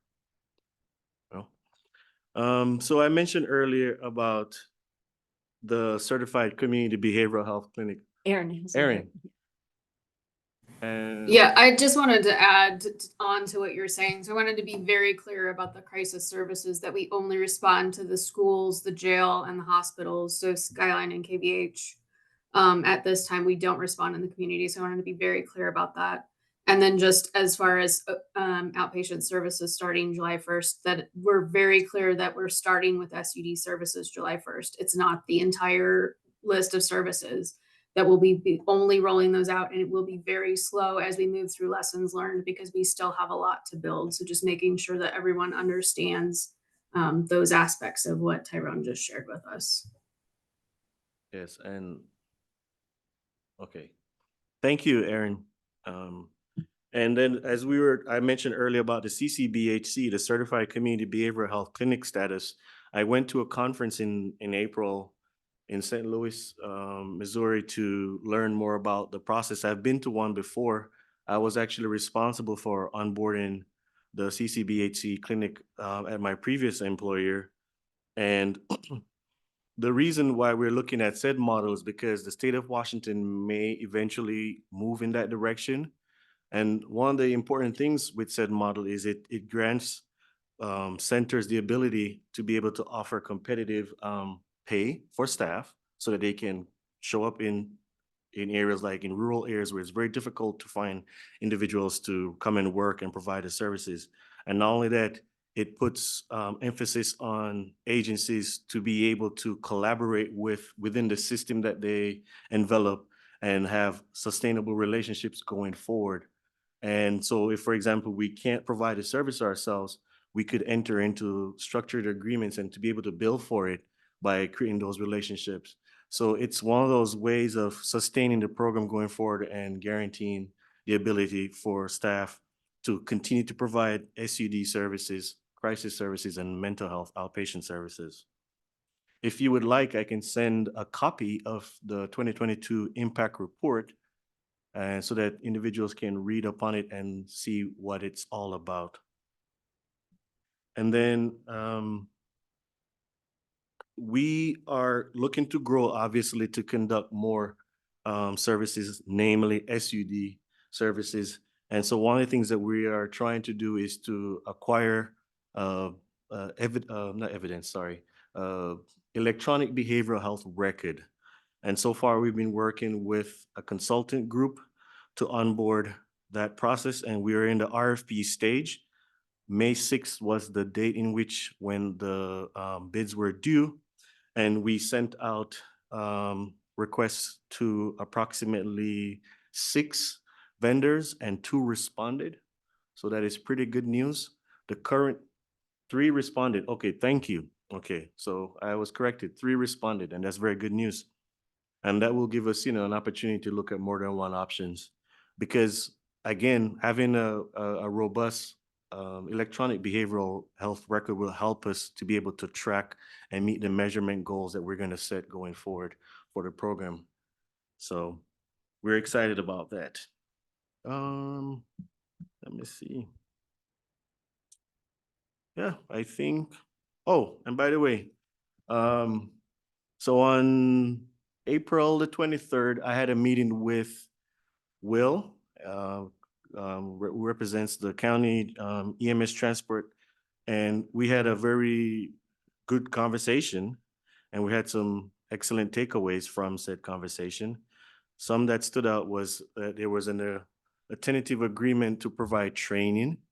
So we have the ability to do mental health first aid training as an entity. So we're looking at doing that for the folks who work there. And they would also cross trainers so that our folks can know the difference between when an EMT versus a paramedic is doing the transport, because there are certain requirements that they have to follow. And so one of the things that we discussed was, if I'm the DCR and I'm getting a person ready to be transported for an involuntary treatment, it would be helpful to really walk them through the process so that they know that if it's going to be secure, since it's going to be secured, here's what it's going to look like. And if it's voluntary, here's what it's going to look like. And then just ensure that there's that aftercare in that conversation with them. And then the staff who are receiving the directions from the nursing staff also is on board with the plan. And everyone will then be in agreement with the person being transported to whatever location. And then we would obviously have to look at the fact that most of the facilities are at a certain range from our current location. And so this is not anything that we said we should do right away, but we did talk about the reimbursement for transportation. And I think if we're going to build upon our partnership, maybe we should look at ways in which we can advocate for that at another level or at a higher level.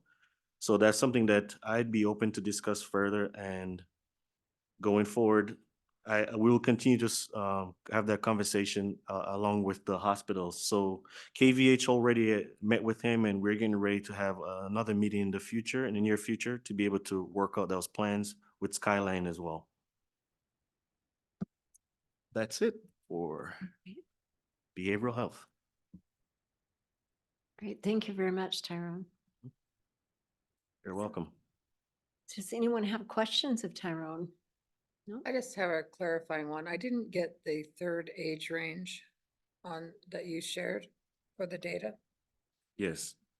So the number is from 20 to 29, and the percentage is around 18.45.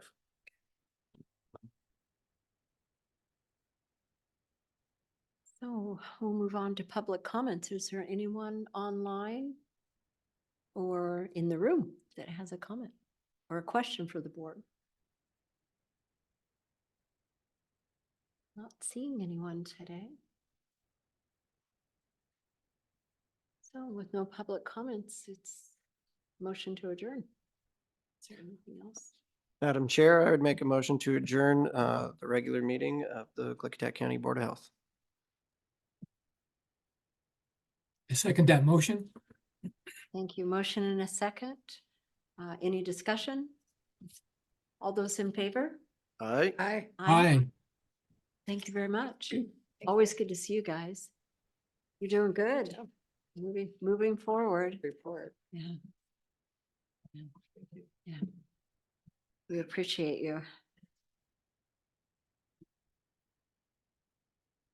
So backing up, we had new business. To reopen the meeting. Oh, okay.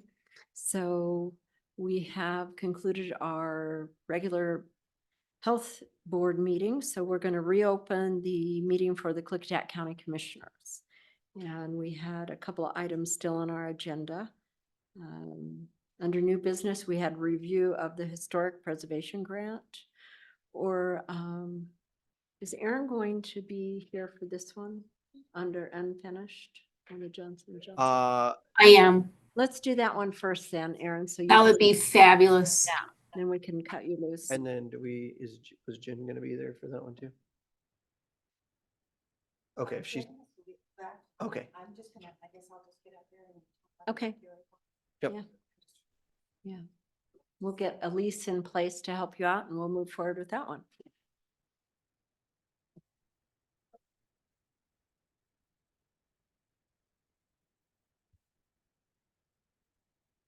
So under unfinished business, we're going to have a discussion on the Johnson & Johnson opioid settlement participation, which I believe is our third round.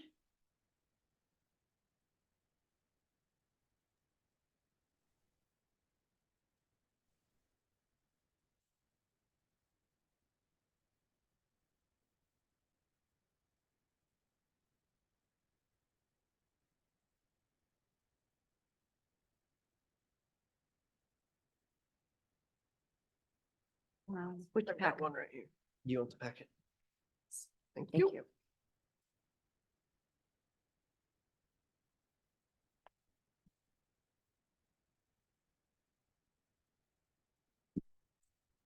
Okay, so this is the Johnson & Johnson opioid settlement participation form that we have filled out. And the Washington State Attorney General's office has issued an email to notify all local governments of the third opioid settlement with Johnson & Johnson. The deadline to submit the participation form is May 11th. As you're aware, if all the eligible cities and counties, including ours, opt to participate as they did for prior settlements, there will be an allocation of the settlement distributed among these entities similarly to the prior settlements via the One Washington Memorandum of Understanding.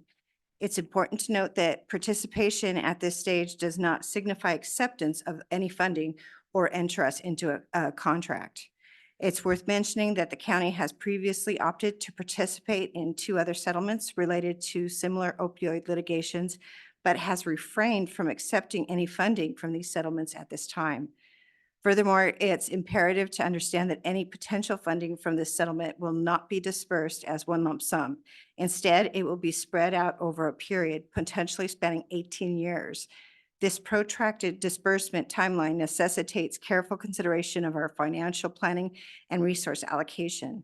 Additionally, it is important to note that the opioid settlement funding comes with requirements, core strategies that must be met, limited to approved uses, and required conditions that must be adhered to. We must acknowledge that while this particular litigation is progressing, there is the possibility of additional settlements in the future. According to the Washington State Attorney General's office, ongoing litigation suggests that further settlements could occur. It is my recommendation at this time that the board opts to participate as we have with the other 2 settlements to ensure that the state and other local governments receiving funding while the county works towards a strategic plan of how to use the funding within the parameters of the recommendation from the Finance Committee on 4/23/24. Thank you. So any questions, or Aaron, did you have any comments or additions? No, from my perspective, I think it's really important that the county, you guys actually, has a really, the statements of work are pretty prohibitive, and understanding that that's a huge lift and a lot of work to be done, and how we're going to handle it as a county, who it's going to get assigned to, and what the strategic plan is going to be. There's a lot of agencies that are really excited about the money and how they're going to use it, whether or not their plans roll into the parameters or not. I don't know. But I think I agree with Jen and the Finance Committee in understanding that accepting it is a good idea for the greater good. But as a county, we need to have a strategic plan to move forward with accepting it responsibly.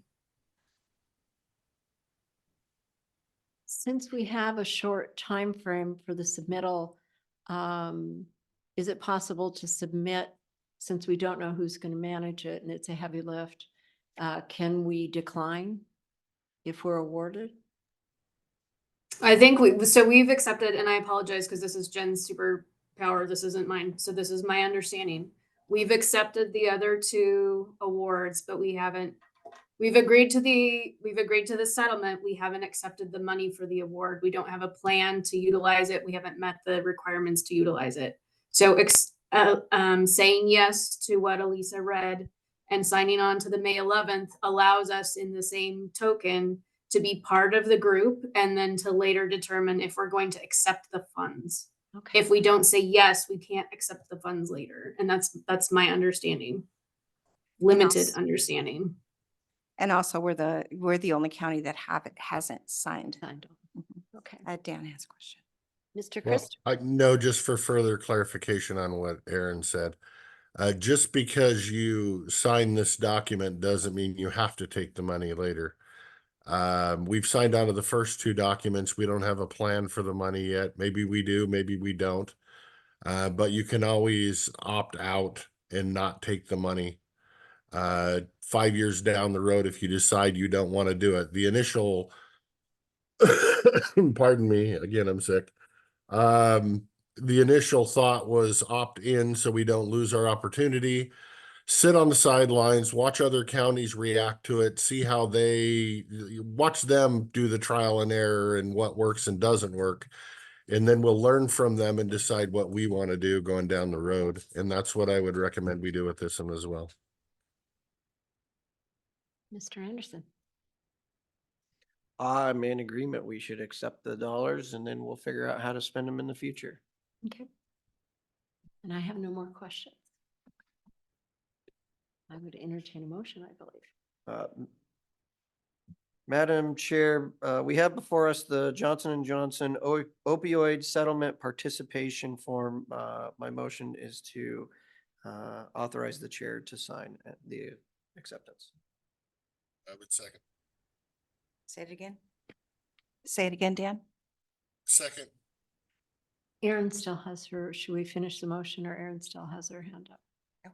Okay, We're in discussion. okay, all right. Motion and a second. Aaron Any might have dis- discussion. Didn't hear you, Dan. No discussion. Okay, I would, for our discussion, I'd like to ask Director Quinn what she has to say.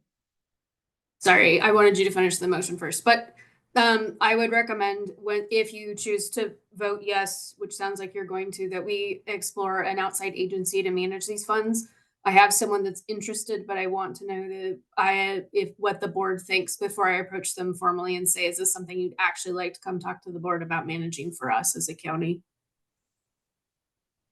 That's a great idea. At least where I'm at with that, I would kind of like to personally sit on the funds for a little while longer and see what other counties are doing before I make a decision on whether we want to manage it or outsource it to somebody else. I kind of want to see what other counties are doing first. Do you want me to ask them to come talk about it, or do you want me to kind of put some stuff together? I mean, because there's a few counties that have been doing it for a couple of years, so I think we're kind of at that spot, unless you still just want to wait anyway. But I could get you some information if that's helpful.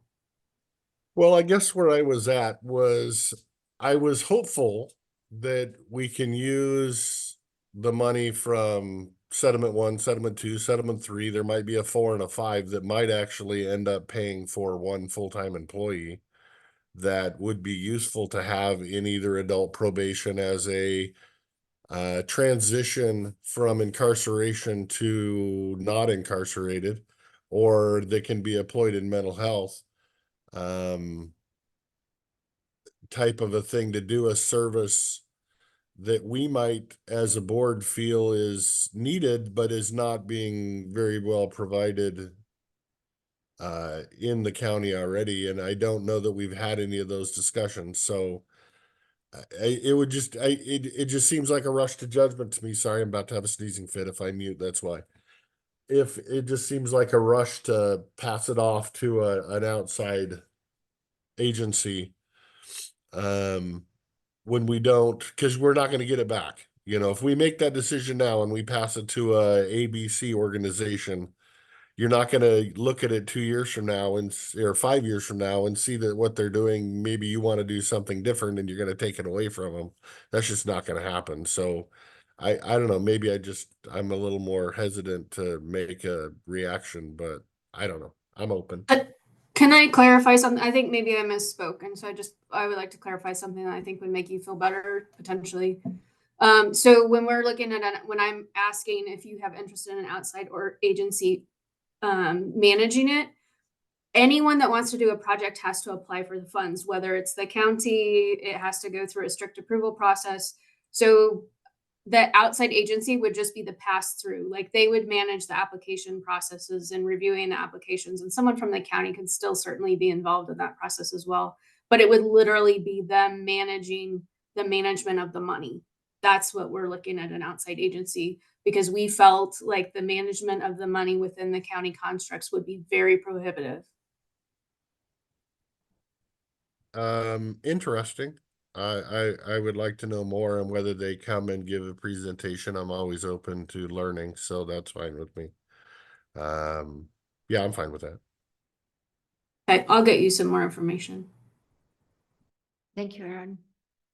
End of discussion? So hearing none, all those in favor? Aye. Aye. Aye.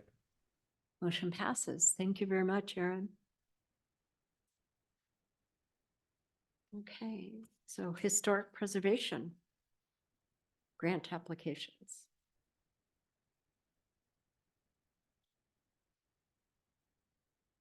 You guys want a paper copy or you have it on here? I'll take a paper copy. Thanks. Has any copy been emailed to Dan? Yeah, it was in the packet. I hope you've seen it on there.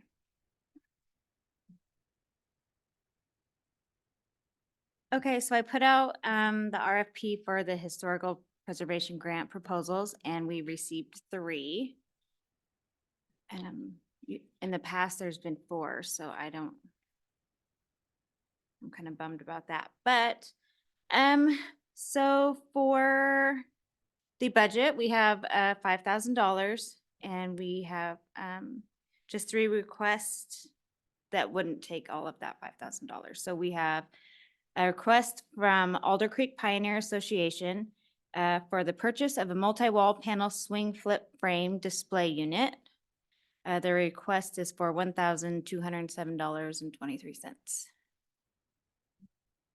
And then the Twin Bridges Historical Museum, Lyle Historical Society, requested $1,000 for painting the interior and putting on new mulch of the grounds and the Lyle Twin Bridges Historical Museum. And a request for $1,000 from West Klickitat County Historical Society for acid-free archival storage boxes, acid-free tissue paper, and acid-free quilt storage boxes. That's great. Any questions? I've got no questions. I actually have a couple. Oh. Which is the group that did not apply this year? The Presby Museum here in town. Okay. Second question, if I get to the right screen. Twin Bridges, it shows the cost is $997, but the request is for $1,000. Is that a auditing issue there? If they're asking for $3 more than they plan to use, or no issues there, I'm fine with it, you know. I'm assuming it's just rounded off. Yes, their cost was $997 and their request was $1,000. All right, I'm good. Okay. Entertain a motion. Madam Chair, I would make a motion to approve the 3 applications for the 2024 Historic Preservation Grants. I'll second. Motion and a second. Any discussion? Hearing none. All those in favor? Aye. Aye. Motion passes. Thank Okay, you. I'll have those in front of you probably next consent. They'll be happy. Thank you. Yeah. Great. So we had number 11 that was pulled. If I could add some information, I'm not sure if each of you have gotten it, but IT came out with some information that their systems will not run these bracelets. And it would take quite a heavy lift and new equipment for them to set something up to get it going and be able to accommodate these type of systems. I think also from my memory, we have until September to apply for this. So it might be worth taking some time to go back and talk to IT about what they would need if we went forward with this system.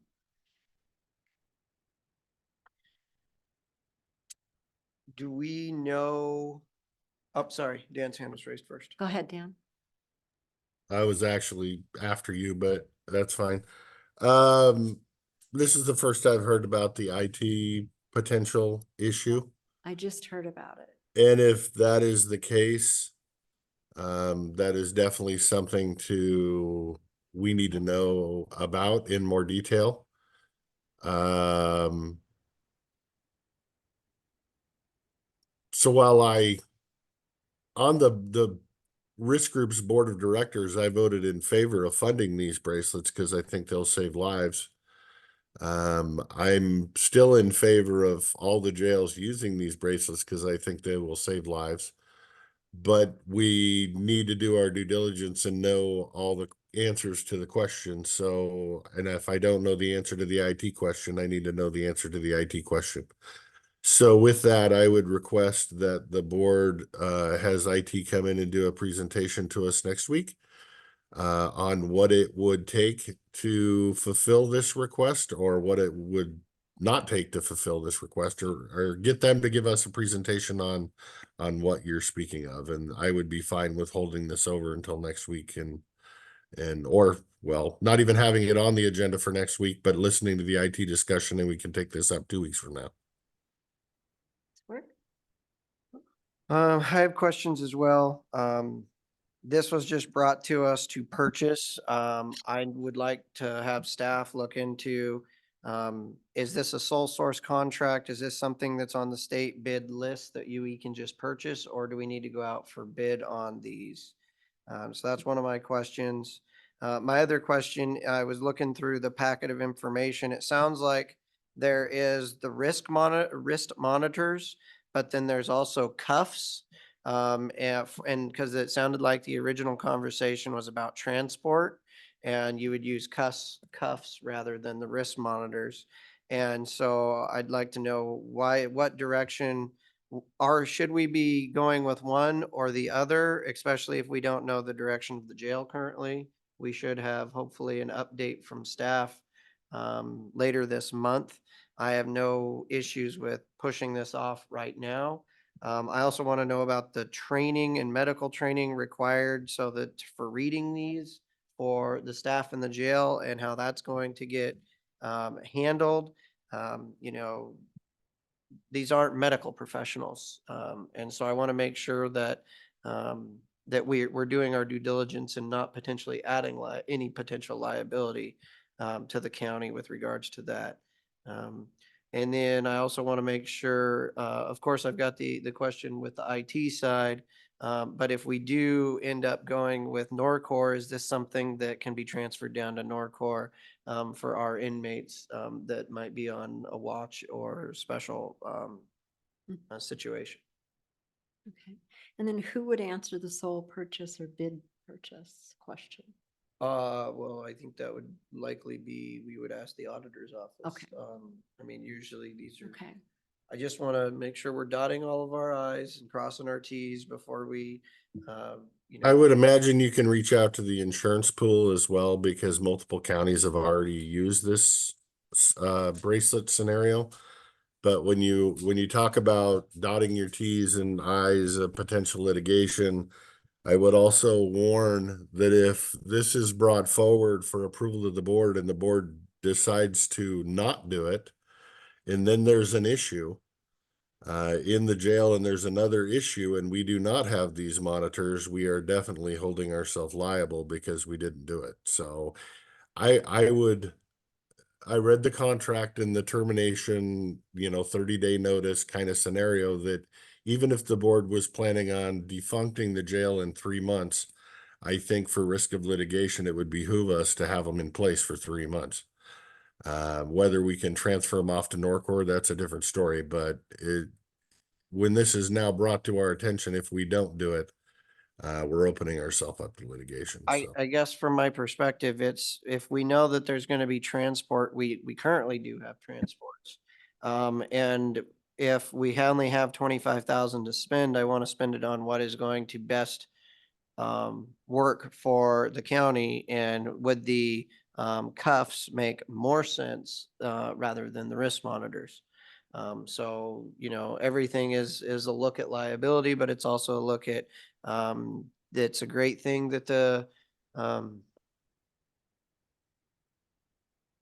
Yeah. I have some questions too. It might be important with IT here that Mr. Culp or someone else representing the product is here. I have some questions about, we're ordering 7, but do these have to be charged? How long do they last? And does that mean we are only able to put them on 3 and then we trade them out and put them back on chargers? I want to know more about how they function. So if someone from the sheriff department would come in with IT, that would be great. That might also be a risk pool question.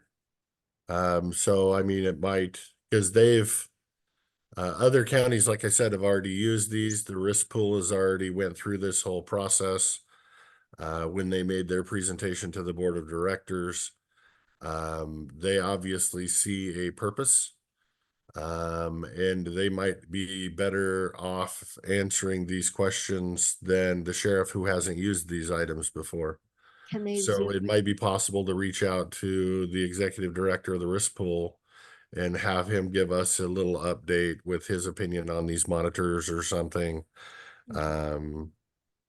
That might give you more information than what you get out of the sheriff's office. Yeah, somebody who's actually seen them work. Would be- Right. Mhm, that would be good. Will you reach out to them? When I'm done being sick, I would advise, as Rob is our liaison, I would advise that chain of command, we would reach out to Rob to have him reach out to them. And if you would like me to reach out to Rob and have him do that, I will be happy to do it. If you want to do it, that's fine too. Sure, you know the language with him. Okay, I will do that. Okay. Okay. So we will come back around to that one. So any more miscellaneous reports or comments? I would make a motion to table the Okay, thank item you. number 11 for 1 week. Okay, thank you. Second? I will second the motion. Motion and a second. Any discussion? Hearing none. All those in favor? Aye. Aye. Motion passes. Thank you. We'll table that for 1 week. We have the bridge discussion. Okay. Okay, so this is the Hood River White Salmon Bridge. We are moving along and I would like to have a conversation with my seatmates. We are moving into the stage of easements right away and property acquisition because that's where we've got to go next. The county has a parcel of property on the Washington side where the bridge lands. That piece of property has a value to it. And then that's also the same piece of property where the county and the city have been in talks for years about potentially building a park down on the water. Is that upstream or downstream Of the, club? it is upstream of the current bridge. Okay. And so it's the same parcel of property.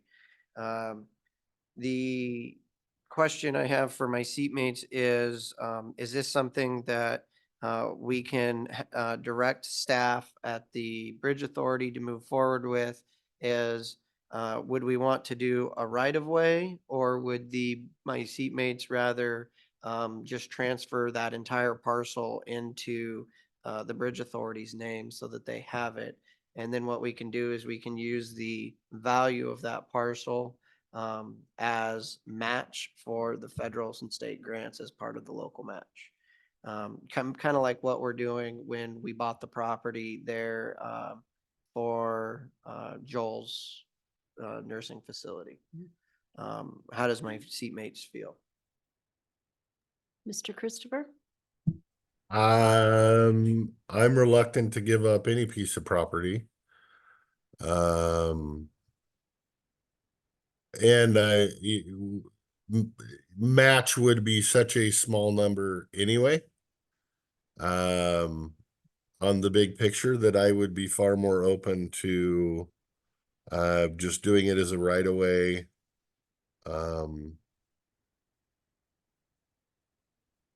Yeah, I see that being much more amenable, because if we don't own the property anymore, for all we know, the bridge authority can put up signs that say no fishing from the beach, no picnicking on the grounds. We don't know what they're gonna put for terms underneath the bridge, and I don't know. I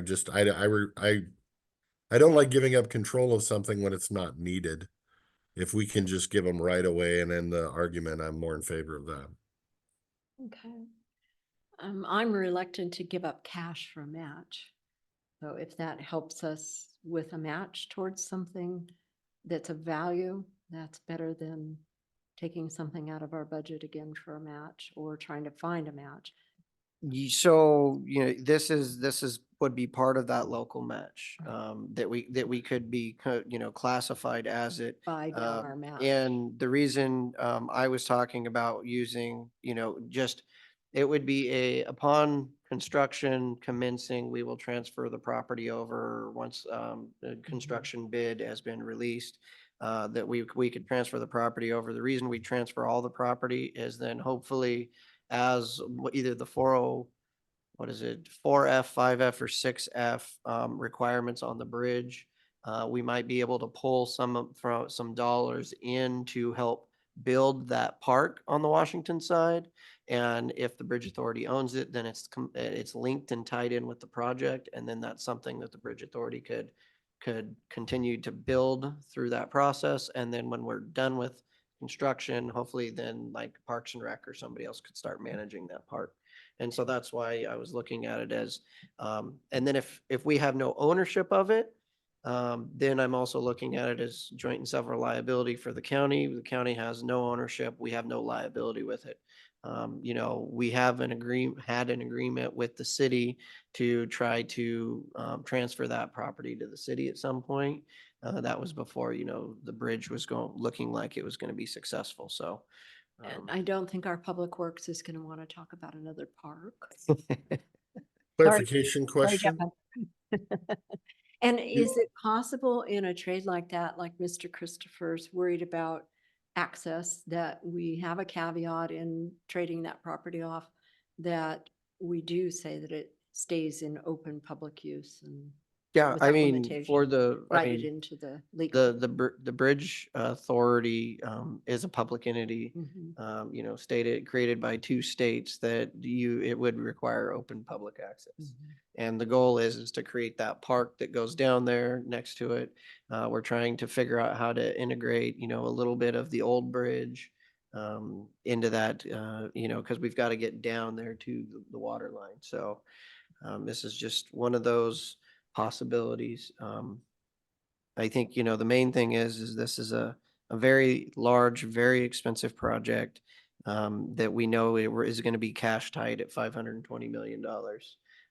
What I'd like to be able to do is to go to the table with Washington and Oregon through this next legislative session saying, we, the county, are stepping up. We're donating property in support of this. And then also use that on the port for the port of Hood River to say, look, we're donating the property. You should donate the underlying property as well where it lands. So there's a lot of pieces in play with this. Have you talked treasurer? I'm sorry about. If what Lori says, that would work for me. If we could put some caveat in deeding them the property that it has to remain open in public, I would be okay with that. Okay. Sounds good. So I'll let them know that we have consensus that we should start moving forward with doing a value assessment of the property. And as long as the treasurer. Yeah, we won't have to, because it's going from one public entity to another. We don't have to put it on open public auction or anything like that. Great. Okay. Well, that sounds good. It's a great place for a park. And then my other caveat is, like you said, once that I don't want to give it up until the final T's are crossed and I's are dotted.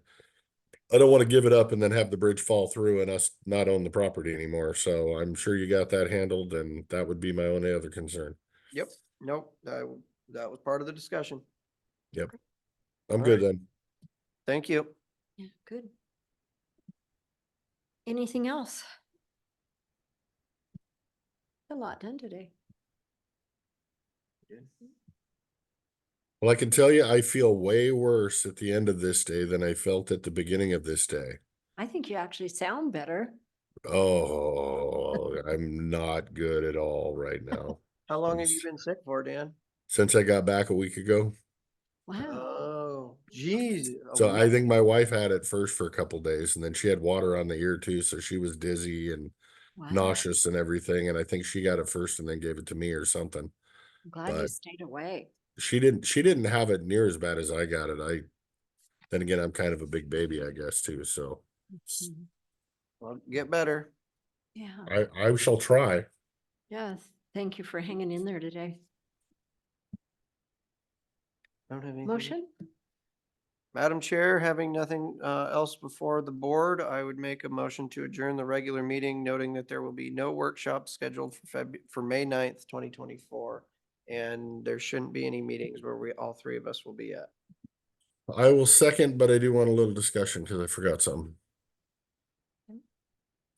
We had discussion? Yes, we're in discussion. Did you guys get an executive session, litigation while I was gone? No, sir. Okay. I remember. Mm-mm. No. If, do we have a schedule? Does the prosecutor come in every month or is he only come when asked? I know there's been a recent court case on, taxation. Second Tuesday, the staff. Okay, so we'll hear about it when it's scheduled. Got it. Good enough. I'm good. Thank you. Okay, thank you. So any more discussion? You're talking taxation within the county? Republic's taxation. Yep, I heard got that it. was a settle, but I don't know what it means. So I was hoping to Got it. get that answered before too long. Okay. That'd probably be next week. Yeah. Okay. I'm So, good. Thank you. all those in favor? Aye. Aye. Aye. Motion passes. Meeting adjourned. Thank you very much.